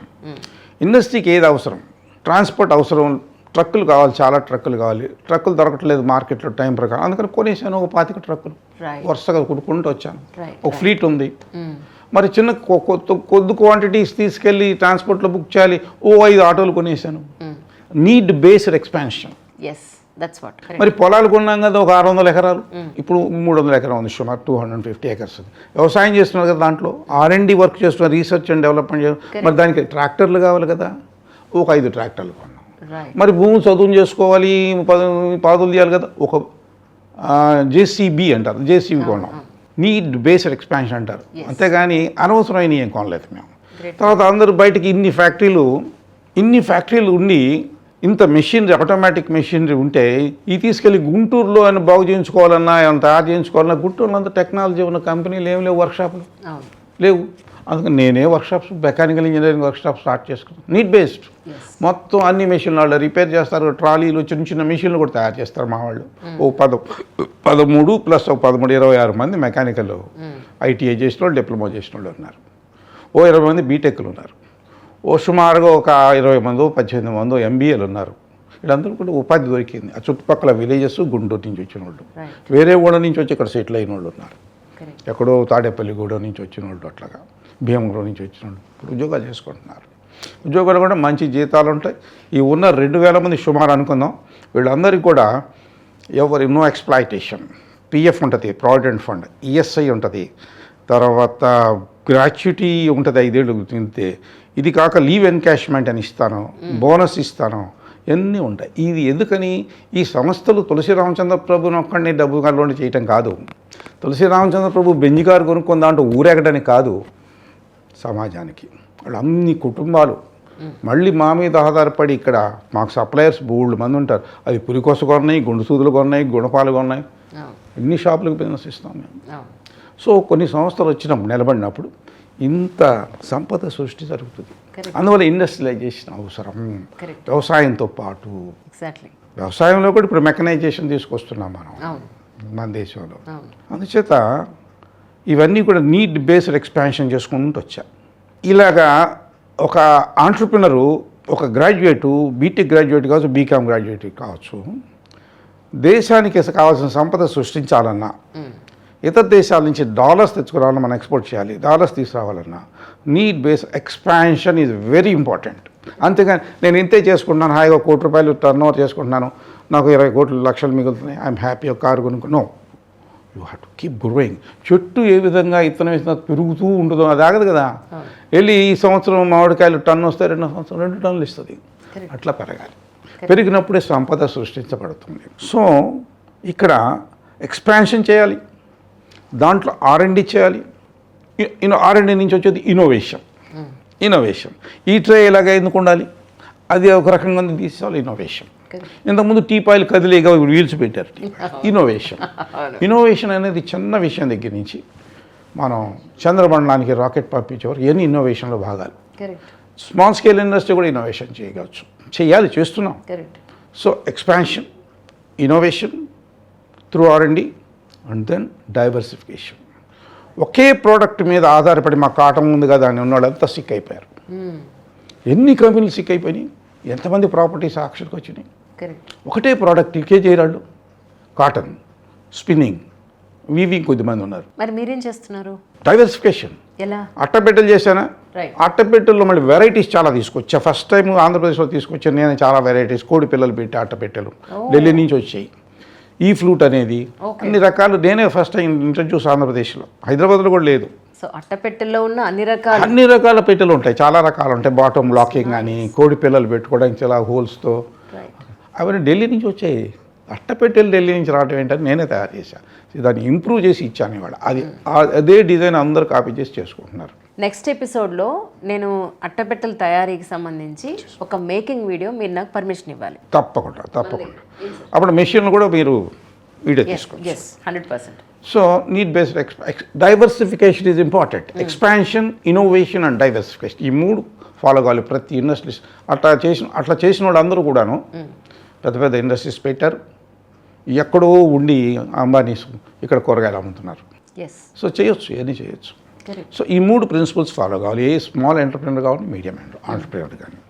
ఈ 3 మా ఇప్పుడు ఎక్స్పాండ్ వాళ్ళు ఏమేమి తయారు చేస్తున్నాం, అట్టపెట్టెలు చిన్నవి చేస్తున్నాం, పెద్దవి చేస్తున్నాం, రకరకాలు చేస్తున్నాం. మా అట్టపెట్టెలు చాలా ఎక్స్పోర్ట్ అవుతాయి, చాలా దేశాలకి డాలర్స్ వస్తాయి. రేపు 2వ తారీఖు నాకు $4 లక్షల వస్తున్నాయి. వాళ్ళు చెప్పారు. Transparent person sir. మీరు చంటి పిల్లాడు ఎంత ట్రాన్స్పరెంట్గా ఉన్నారు, మీరు ఎంత ట్రాన్స్పరెంట్గా ఉన్నారు. ఎందుకంటే మైండ్ క్లియర్గా ఉన్నప్పుడు ఆరోగ్యం ఉంటుంది. హార్ట్ ప్రాబ్లం లేదు, షుగర్ లేదు, బీపీ లేదు, ఏమీ లేదు. ఎందుకు ఉండవు అంటే ఇక్కడ క్లమ్జీనెస్ లేదు, కులాలకు సంబంధించిన క్లమ్జీనెస్ లేదు, డబ్బుకు సంబంధించిన క్లమ్జీనెస్ లేదు, పదవులకు కావాలన్న క్లమ్జీనెస్ లేదు, పరిగెత్తటాలు లేవు. ఆయన బెంజి కారు కొనుగోని, నాకు బెంజి కారు అంటే ఇష్టం లేదు. ఏ కారు వాడుతున్నారు మరి ప్రస్తుతానికి? అదేదమ్మా ఇన్నోవా. ఓకే, అది మా కాస్ట్లీస్ట్ కారు. ఇక మా పిల్లలు వాడి ఇంకా చౌకై 7 లక్షలు 8 లక్షలు 25 లక్షలు మించి పెట్టినా అంత పిసిని కొట్టాడు ఎవరు మీరు ఆంధ్రప్రదేశ్లో కనపడ్డాం. ఆ పిసిని కొట్టే వాళ్ళు అయితే మీరు పిల్లలకి స్కాలర్షిప్స్ అది వేరు, సొంతానికి వాడుకునే దానికి నేను పిసిని కొట్టుదానం అంటే. ఇదేంటంటే మీకు సమాజానికి ఇచ్చేదానికి ఎక్కడ లిమిట్ లేదు. అబ్బాయి మీ ఊరేది అంజలి? ఇప్పుడు హైదరాబాద్లోనే ఉంటున్నాను. హైదరాబాద్ లేకపోతే మీ ఊరు వేరే అనుకుందాం, ఒక గుడివాడ అనుకుందాం. మీ ఊళ్ళో 10 మందిని పోగు చేసి అళ్ళలో అన్ని సామాజిక వర్గాలు ఉండొచ్చు. ఈ పిల్లలందరికీ 90 మార్కులు వచ్చినాయి. వీళ్ళ నాన్న కూరగాయలు అమ్ముతాడు, వీళ్ళ నాన్న సెక్యూరిటీ గార్డు, వీళ్ళ నాన్న ఆటో నడుపుతాడు, వీళ్ళ నాన్నకి ఏమీ లేదు జబ్బు చేసింది, వీళ్ళ నాన్న బొచ్చలు మోస్తాడు. వాళ్ళందరినీ పోగు చేస్తారు మీరు. 300 అప్లికేషన్స్ వస్తాయి. దాంట్లో 250 సెలెక్ట్ చేస్తారు ఇంటికి ఒకళ్ళని. 250 మంది కలిపి తలా 5,000, 4,000, 6,000 ఇచ్చామనుకోండి. ఇంజనీరింగ్ కావచ్చు, ఇంటర్మీడియట్, హైయర్ స్టడీస్ ఉన్నాయి. వేస్తే ఎంత అవుతుంది? సుమారుగా మీకు 12 లక్షలు కావాల్సి వస్తుంది. మీరే ఆర్గనైజ్ చేశారనుకోండి. 12 లక్షలు 6 లక్షలు మీరు అక్కడ పెద్దల దగ్గర కలెక్ట్ చేయాలి. నేను 6 లక్షలు ఇస్తాను. చాలా 20 లక్షలు భోజనం 20 లక్షలు ఇస్తాను. మీకు వస్తున్న ఆఫర్, మీకు ఇస్తున్నా ఇప్పుడు ఆఫర్. అదే సార్, అర్థమైంది. 20 లక్షల భోజనం నేను 20 లక్షలు ఇస్తాను. ఛాలెంజ్. నెక్స్ట్ జనరేషన్స్కి ఉపయోగపడుతుంది. హైయెస్ట్ చేసిన రాజోళ్ళు 11 లక్షలు చేశారు, నేను 11 లక్షలు. తెనాలోళ్ళు 10 లక్షలు చేశారు, 10 లక్షలు. 32 ఊళ్ళల్లో ఇచ్చారు. విశాఖపట్నం నుంచి ప్రొద్దుటూరు వరకు, తిరుపతి వరకు 32 ఊళ్ళు ఎప్పటివరకు కావాలి. ఎలాంటి స్టూడెంట్స్ క్రైటీరియా ఏంటి సార్? ఎలాంటి వాళ్ళకి? 10th క్లాస్లో 80% మార్కులు అబవ్ వచ్చి ఉండాలి. పేదవాడు ఉండాలి. కులం ఏ కులమైనా పర్లేదు, ఏ మతమైనా పర్లేదు. పేదవాడు ఉండాలి కండిషన్. మార్కులు 80% అబవ్ ఉండాలి. ఈ రెండే కండిషన్ క్రైటీరియా. పర్ఫెక్ట్. నేను ఒక్కడే ఇచ్చాను ఇంత మొట్టమొదటి తెలియక. తర్వాత మీరు కూడా చేయండి అని చెప్పాను. సో మీరు అంత పెడితే నేను అంత. రైట్. మీరు 2 లక్షలు పోయి చేసినా నేను 2 లక్షలు. మంగళగిరి వాళ్ళు 4 లక్షలు పోయి చేసిన నేను 4 లక్షలు ఇచ్చాను. రాజోళ్ళు 11 చేసినా నేను 11 ఇచ్చాను. 20 చేయండి కానీ 20 ఇస్తానని చెప్తున్నాను. No limit for this. కానీ నా సొంత ఖర్చులు, నా కుటుంబం ఖర్చులకు వస్తే చాలా లిమిట్ ఉంటుంది. నాకు అర్థమైంది. మీ ఇల్లు సింప్లిసిటీ చూసినప్పుడే నాకు అర్థమైంది. మీ స్థాయిలో ఉన్న వాళ్ళు ఎవరైనా ఈ పాటికి నెక్స్ట్ లెవెల్లో కట్టేసి ఉండేవాళ్ళు. ఎంతకాలమో క్రితం ఇదే ఇంట్లో మీరు ఉంటున్నారంటే మీ సింప్లిసిటీ గుమ్మలోనే నాకు అర్థమైంది. 95లో చేయండి అంటే దాదాపు 29 ఏళ్ళు అయింది. అప్పుడంతా 23 లక్షలు అయితే కట్టడానికి. ఇప్పుడు చాలా అయిపోయింది అవుతుంది. కానీ లగ్జరీకి లిమిట్ లేదు Anjali. No limit for luxury. ఎందుకంటే చెప్పాను కదా, బఫూన్తో సమానం ఈ డబ్బు గల్లోళ్ళు. కరెక్ట్. అందరినీ వాళ్ళు నన్ను తిట్టుకోమని నా ఇప్పుడు ఇది చూసి నన్ను తిట్టుకోమని నాకేం అభ్యంతరం లేదు. I don't bloody care damn. దేశాన్ని ఎవడో వాడు కేర్ చేయను, నేను ఎందుకు కేర్ చేయాలి? దేశాన్ని పట్టించుకున్నట్టుగా నేను గౌరవించాలా? నువ్వేదో అనుకున్నావు, నేను బాధపడాలా? నాకేం పని అన్నవే. ఇందాక ఒక మాట అన్నావు అంజలి, నువ్వు ఏమన్నావు? చిన్న పిల్లోళ్ళలాగా అని వస్తుంది. ఎందుకంటే మైండ్ క్లియర్గా ఉంది. ఇక్కడ ఏమి లేదు, ఇన్హిబిషన్స్ లేవు, మూఢాచారాలు లేవు. దైవభక్తుడినే అని చెప్పి ఈరోజు పట్టు వస్త్రాలు యజ్ఞాలు. ఏం యజ్ఞం? రాజా ఇప్పుడు చేస్తారు యజ్ఞాలు. అలాంటి యజ్ఞాలు, హోమాలు నేను చేయను. ఎప్పుడో ఒకసారి చేశా. అక్కడ రాముల వారి గుడి కట్టినప్పుడు మా నేటివ్ ప్లేస్లో 75 లక్షలు పెట్టి 12 ఏళ్ళకి అక్కడ చేయమన్నారు, చేశా అంతవరకు. సో మీ దృష్టిలో మానవ సేవే మాధవ సేవ అని అలాంటి పెద్ద పెద్ద మాటలు నాకు తెలియవు అసలు. అవన్నీ చాలా పెద్ద మాటలు నాకు తెలియవు. ఒకటి, నువ్వు రుణపడ్డావు, as simple as that. Bank కూడా వచ్చి ఏం చెప్తాడు నీ దగ్గరికి, మణేశ్వరరావు దగ్గరికి, మణేశ్వరరావు ఇల్లు కట్టుకోవడానికి నువ్వు 5 లక్షలు తీసుకున్నావు, ఇల్లు అపార్ట్మెంట్ కొనుక్కున్నావు, మరి నెల 10,000 కడతానా అని అడుగుతారు. అట్లాగే ఈ డబ్బు కళ్ళు వాళ్ళందరినీ మనం అడగాల్సింది. అంబానీ దగ్గర నుంచి తులసి రామచంద్ర వరకు మీరు సమాజం నుంచి నువ్వు ఎంత తీసుకున్నావు, నువ్వు ఎంత ఇస్తున్నావు అని అడగాలి నెల. సింపుల్ విషయం కదా, దానికి కాంప్లికేషన్స్, లెక్కలు, ఆడిటింగ్ అవసరం లేదు. కానీ ఇప్పుడు ప్రభుత్వాలు ఉచిత పథకాలు అని అంటూ మన దగ్గర వసూలు చేసిన జిఎస్టీను, మన దగ్గర వసూలు చేసిన ఛార్జెస్ అలా ఫ్రీగా ఇచ్చేస్తున్నప్పుడు మీలాంటి ఎంటర్‌ప్రెన్యూర్స్ అనండి, బిజినెస్ మెన్ అనండి, వాళ్ళు అనేది ఏంటంటే ఇంత కడుతున్నాం, ఇంత కలిపి వాళ్ళందరికీ ఉచితాలు ఇస్తావా అనేది చాలామంది బాధపడుతున్న విషయం. ఇంత సీనియర్ పర్సన్ మీరు, మీకేమనిపిస్తుంది జిఎస్టీ పాయింట్ ఆఫ్ వ్యూలో? ఇక్కడ డబ్బు గల్లుడు మేము కడుతున్నాం అనేది కాదు. ఎవరైతే తీసుకుంటారో ఆ పేదలు కూడా ట్యాక్సులు కడతారు. వాళ్ళు కొనే ప్రతి వస్తువు మీద ట్యాక్స్ కడతారు. వాళ్ళు పేదలు కూడా చెప్పులు వేసుకుంటారా, స్టోకే కావచ్చు, ట్యాక్స్ కడుతున్నాడా? షర్ట్ కొనుక్కుంటాడా, ఓ బనియన్ కొనుక్కుంటాడా, ఓ లుంగి కొనుక్కుంటాడా, దానికి ట్యాక్స్ కడుతున్నాడా? వాళ్ళు కొనే అన్ని వస్తువుల మీద ట్యాక్స్ వాళ్ళు కడుతున్నారు. నేనే కడుతున్నాను అని తులసి రామచంద్ర అంటే ఎలాగా? నో, నువ్వెంత ట్యాక్స్ కొడుతున్నావు, మరి దాని సంగతి సరే, అది ఓకే. అందరూ కడుతున్నారు ట్యాక్స్. పసి బిడ్డలు 2 నెలలు, నెల 15 రోజులు ఉన్న బిడ్డలు కూడా ట్యాక్స్లు కడుతున్నారు. ఎందుకని? వాడికి డైపర్ కడతారు కదా, వాడికి డైపర్ కంపల్సరీ కదా. అది ఎంత ఎక్స్పెన్సివ్, దాని మీద ఎంత ట్యాక్స్ కడుతున్నాడు వాడు. అంటే వాళ్ళ నాన్న కడతాడు, వాడు కడతాడా లేదా? సో 144 కోట్ల మంది కట్టే ట్యాక్స్లు ఇవి. అంతేగాని డబ్బు గల్లు ఒక్కళ్ళే ఏదో మహానుభావులు ఈ బఫూన్లు కట్టే కాదు. Sorry, I have to use this word. 32 imported కార్లా, ఇతర దేశాల్లో టెన్నిస్ అకాడమీలా, ఏమనుకుంటున్నావు, ఇది భారతదేశం పేద దేశం అనుకుంటున్నావా, లేకపోతే నీ ఇది అనుకుంటున్నావా, జమీందారీ అనుకుంటున్నావా? ఆ విధంగా డబ్బు గలవాళ్ళు చూస్తే నాకు బాగా కోపం, చాలా కోపం డబ్బు గలవాళ్ళు. ఇప్పుడు ఇంతకీ అందరు కాదు, ఇచ్చేవాళ్ళంటే కోపం లేదు, ఇవ్వని వాళ్ళని గురించి అనవసరమైన లగ్జరీసు, పబ్బులు, 20 కోట్ల రూపాయలు పెళ్ళిళ్ళు, ఇవన్నీ ఏంటండి? వేస్టేజ్ చేసేవాళ్ళు అంటేనే మీకు కోపం తప్ప. చాలా దుబారా కదా అదంతా. నేను సంపాదించాను అంటాడు. నువ్వు సంపాదించిన సమాజం మీద పడి సంపాదించావు, నువ్వు ఒక్కడే ఇంట్లో కూర్చొని తయారు చేసావు, రూపాయి నోట్లో ముద్ర వేసుకున్నావా? లేదుగా. లేదు కదా. 144 కోట్లు ఇతర గ్లోబ్ అంతా కొంటుంటే నీ వస్తువులు నువ్వు సంపద సృష్టించా. ఈ సంపదని పంచిపెట్టాలి. మహాత్మా గాంధీలా గోచిపెట్టుకుని తిరగమంటలా నేను అన్నీ వదిలేసి కంఫర్ట్గానే బతుకు వేసి పెట్టుకో, కారు కొనుక్కొని నీడ్ బేస్డ్ అనేది. అంతేగాని బఫూన్ లాగా 6 టోపీలు, 4 రంగురంగుల షర్ట్లు, you are a bloody buffoon. కానీ ఇంత క్లారిటీ ఉంది మీకు ప్రతి దాని మీద, సమాజం మీద, మనిషి జీవితం మీద, ప్రకృతి మీద, ఇంత ఏమంటారు చాలా డౌన్ టు ఎర్త్గా, నేను ఒక మనిషి అనేవాడిని ఇలా ఉండాలని చాలా స్టేబుల్గా మెంటల్గా ఉన్న వ్యక్తి మీరు. రాజకీయాల్లోకి ఎందుకు రావాలనుకున్నారు? రాజకీయాల్లోకి రావాలని ఎప్పుడు అనుకోలేదు, కానీ కాస్త చూస్తుంటే వాతావరణం, ఇందాక నువ్వు అన్నావు చూడు అంజలి, ఏది దాని గురించి అడిగావు నువ్వు. ఇవంతా అరాచకం చూసిన తర్వాత కొంత అరాచకం, ఒక పార్టీని కాదు, మనం ఒక పార్టీని బ్లేమ్ చేయటం అది లేదు ఇక్కడ. ఎప్పుడు 75 సంవత్సరాల నుంచి చూస్తున్నాం మనం. ఇవన్నీ చూసిన తర్వాత చాలామంది అంటుంటారు, ప్రభు గారు మీరు ఏ పదవి లేకుండా ఇంత చేస్తున్నారు, ఇంకా నేను చేసేవి చాలా ఉన్నాయి, అవి మీకు చెప్పలేదు, అవన్నీ చెప్పుకోవాల్సిన అవసరం కూడా లేదు. పదవి ఉంటే మీరు ఎంత చేయగలరండి అని అంటారు. నిజమే అంటాను నేను. మొదటి నుంచి ఇండస్ట్రీ, మెకానికల్ ఇంజనీరింగ్ ఇండస్ట్రీలో ఉన్న మనిషి బ్లడ్లో అది ఉన్నది వల్ల ఆ రాజకీయాలు అనేవి, చాలామంది రాజకీయాలకు వెళ్తుంది. మీకు తెలియదు ఏముంది, చిన్న పిల్లవాడు కూడా తెలుసు. ఒక పిల్లవాడిని అడిగా, 8వ తరగతి చదువుతున్నాడు, ఇక్కడ స్కూల్ చిన్మానంద స్కూల్. ఆవిడ 10th క్లాస్ పిల్లలకి ఈ పుస్తకాలు ఇస్తున్నా, ఆల్ ఇన్ వన్ 340 రూపాయలు. అది నేను హోల్సేల్గా 1000 కొనేస్తా, 1000, 2000 కొని అందరికీ పంచి పెడతా. ఇలాంటివి చాలా చేస్తుంటాం. అక్కడ ఇచ్చేటప్పుడు, పుస్తకాలు ఇచ్చేటప్పుడు నన్ను మాట్లాడమంటే ఒక క్వశ్చన్ వేసి, అబ్బాయి నాకు స్కాలర్షిప్లు ఇస్తున్నాను, పుస్తకాలు పంచి పెడుతున్నాను, ఈవినింగ్ టిఫిన్ పెడుతున్నాను పిల్లలకి, ఈవినింగ్ 5ంటికి మళ్ళీ 8 చదువుకోవడానికి, ఇంకా నోట్బుక్లు ఇస్తున్నాను, కొన్ని చోట్ల ఇస్తున్నాను, ఇవన్నీ చేస్తున్నా కానీ నాకు సాటిస్ఫాక్షన్ లేదు. ఆ బిల్ గేట్స్ లాగా అలా చేయాలి, చాలా డబ్బులు సంపాదించాలి ఉంది, ఇంకా మీరు ఏమైనా సలహా ఇవ్వగలరా మీలో అని. అక్కడ 8th క్లాస్ ఉన్నారు, 9th క్లాస్ ఉన్నారు, 10th క్లాస్ వాడు ఉన్నారు. మీరు ఎవరైనా చెప్తే 100 రూపాయలు ఇస్తాను, మంచి ఐడియా ఇస్తాను, 100 రూపాయలు అంటే ఓ పిల్లడు చేయిస్తాడు. చెప్పి ఏం చేయాలన్నా, మీరు రాజకీయాల్లో చేరండి సార్, అప్పుడు చాలా డబ్బులు వస్తాయి అన్నాడు. చూడండి, వాడు వయస్సు 13 8th క్లాస్, వాడి పేరు జాన్ ఉంది. అరే నేను రాజకీయాల్లో తిరిగితే నువ్వే నా సలహాదారువి కాబట్టి రా అని 100 రూపాయలు ఇచ్చా. తర్వాత ఇంకో ప్రశ్న వేసా. ఇలాంటి ప్రశ్నలు వేస్తాను నేను, ఉపన్యాసాలు తక్కువ ఉంటుంది, ప్రశ్నలు ఎక్కువ. ఇంకోటి, ఈ దేశంలో చెప్పుకోదగ్గ హీరో ఒక పేరు చెప్పండి అని అడిగా. ఒక అనేసి పవన్ కళ్యాణ్, ఇంకో చిరంజీవి అన్నాడు ఒక ఆయన. అంటే ఇంకెవరు చెప్తారన్న, ఒక అమ్మాయి లేచి వివేకానందరావు, రా 100 రూపాయలు తీసుకున్నా, ఆయన హీరో.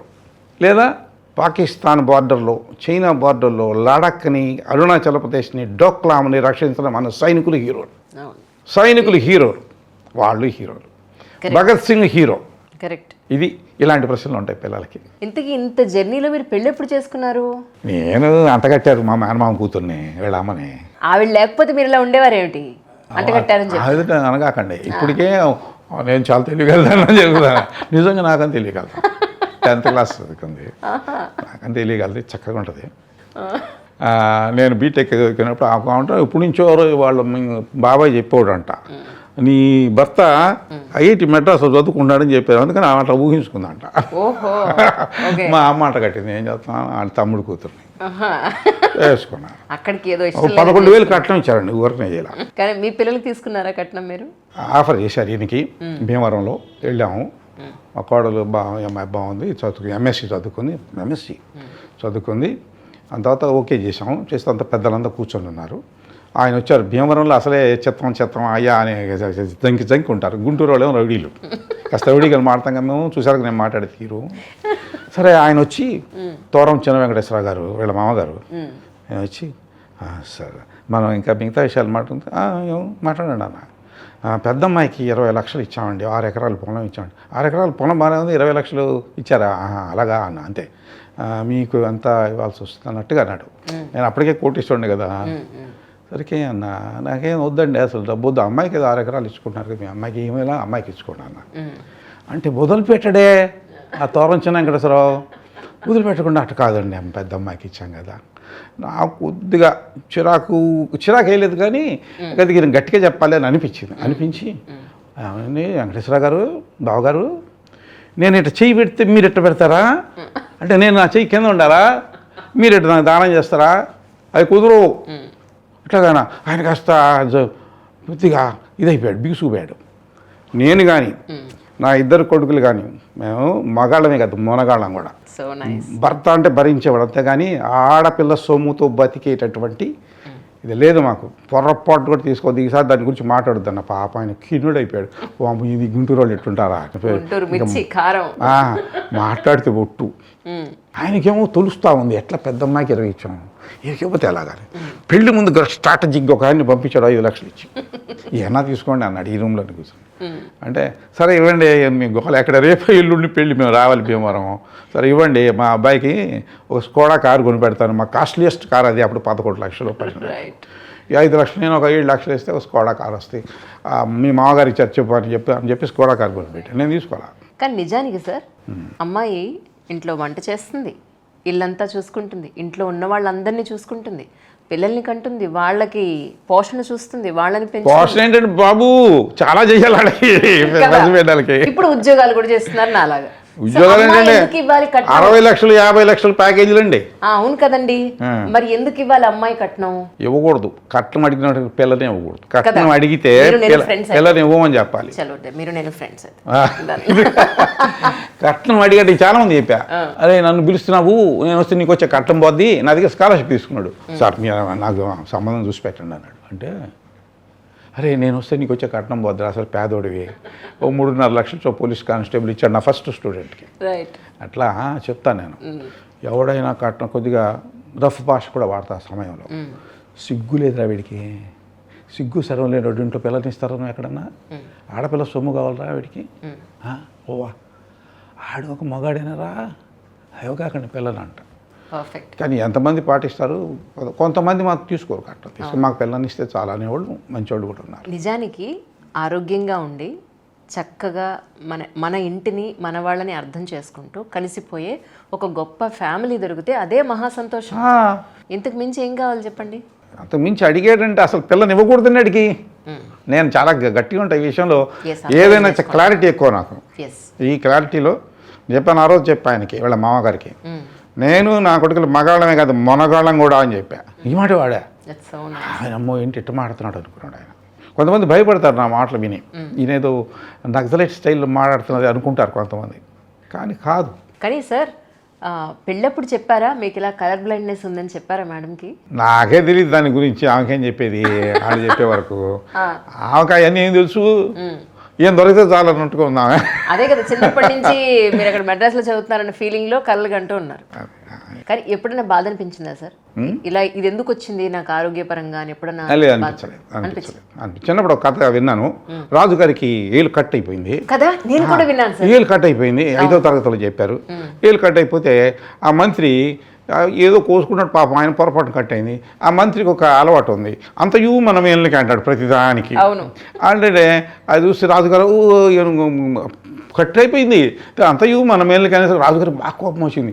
మామూలు విషయం బొట్టం వేలు కట్టడం, అందుకని బాగా కోపం వచ్చి ఏం మాట్లాడుతున్నావు అసలు అని చంద్రబాబు నాయుడు ఎట్లా అంటాడు, ఏం మాట్లాడుతున్నావు అని అని తీసుకుని లోపల పడేయడం, జైల్లో పడేశారు. అవును, ఓ కొన్నాళ్ళు తగ్గిపోయింది, కొన్నాళ్ళ తర్వాత వేటకి వెళ్ళాడు. మీకు తెలిసిన కథే.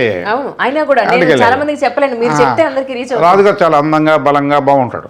సో అంతా ఆడిన తర్వాత వాళ్ళంతా ఎక్కడికో దూరంకి వెళ్ళారు సైనికులు, ఈయన ఓ చెట్టు కింద పడుకొని నిద్రపోతున్నాడు.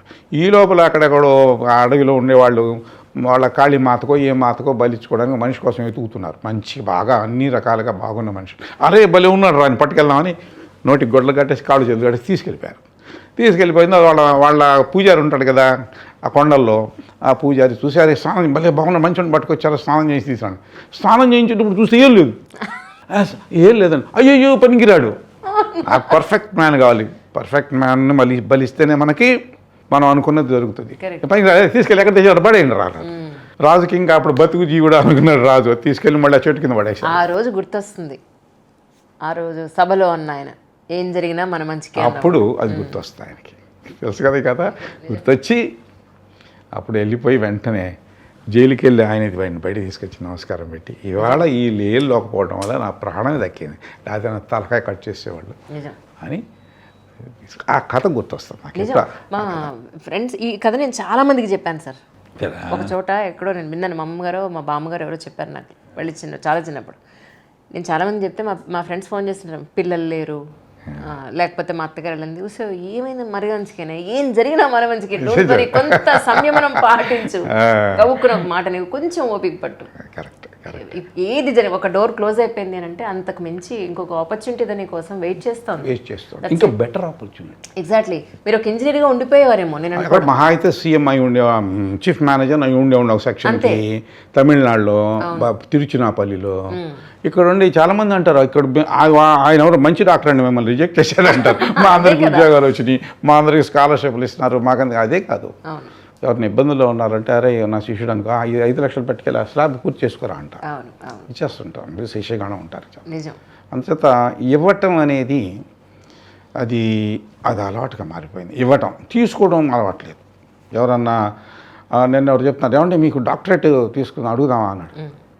ఆర్డర్ నువ్వు మాట్లాడేది అడుక్కోవడం, డాక్టరేట్ వాళ్ళు ఇచ్చినా నేను తీసుకున్నాను చెప్పా. మనం సన్మానం చేశారు వాళ్ళు, అంటే డాక్టరేట్ అంట నా పిఏ ఒకటి చెప్తున్నాడు, జాగ్రత్త అని చెప్పాను. మనం ఇవ్వడం కానీ తీసుకోవటాలు అలవాటు ఉండకూడదు. అది బిరుదు కావచ్చు, ఏదో పద్మభూషణ్ అంట, పద్మవిభూషణ్ అంట, ఏదో పద్మశ్రీ అంట, ఏదో గౌరవానికి ఏదో ఇస్తారనుకోండి బిరుదులు.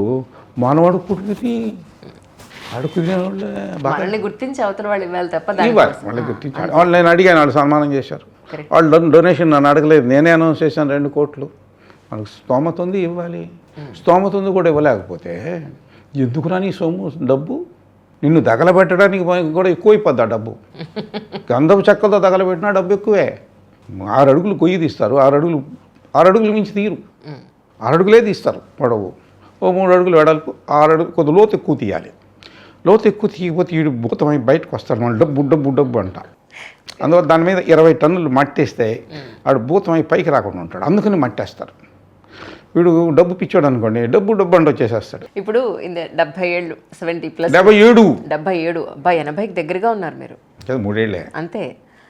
ఇంకా ఏం గోల్ పెట్టుకున్నారు మీ బిజినెస్? ఇప్పుడు పిల్లలకు అప్పచెప్పినట్టే వాళ్ళకి అప్పచెప్పింది కొంతే, 70% 30% నేనే చేస్తుంటా. ఇన్నోవేషన్, కొత్త ప్రాజెక్ట్స్, ఇంకొక 1000 మందికి ఉద్యోగాలు ఇవ్వాలి.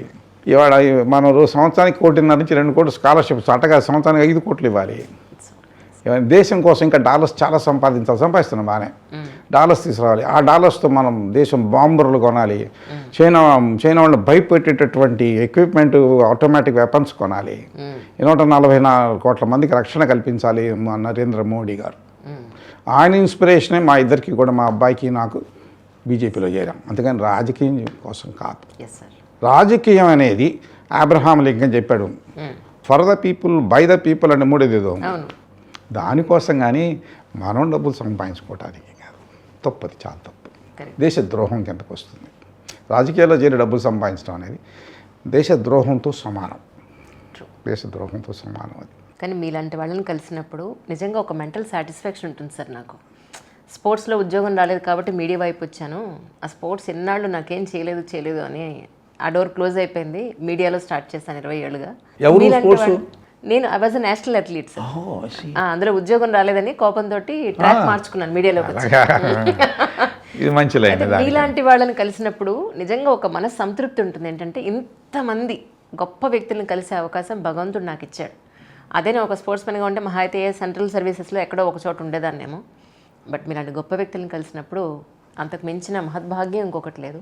Thank you so much for your time. ఎక్కువ టైం తీసుకున్నానేమో, క్షమించాలి, ఏమీ అనుకోవద్దు. బట్ మీ జర్నీ ఎంతోమందికి, ఈ రోజులో ఎక్కువ మంది డిప్రెషన్ లాంటి వర్డ్ ఎక్కువ వాడుతున్నారు కాబట్టి అలాంటి వాళ్ళకి ఒక ఒక్కళ్ళకి యూజ్ అయినా, ఒక చిన్న పాయింట్ వాళ్ళకి యూజ్ అయినా అంతకు మించిన గొప్ప విషయం నాకు ఇంకొకటి లేదు నిజంగా. Thank you so much sir, once again. Thank you very much.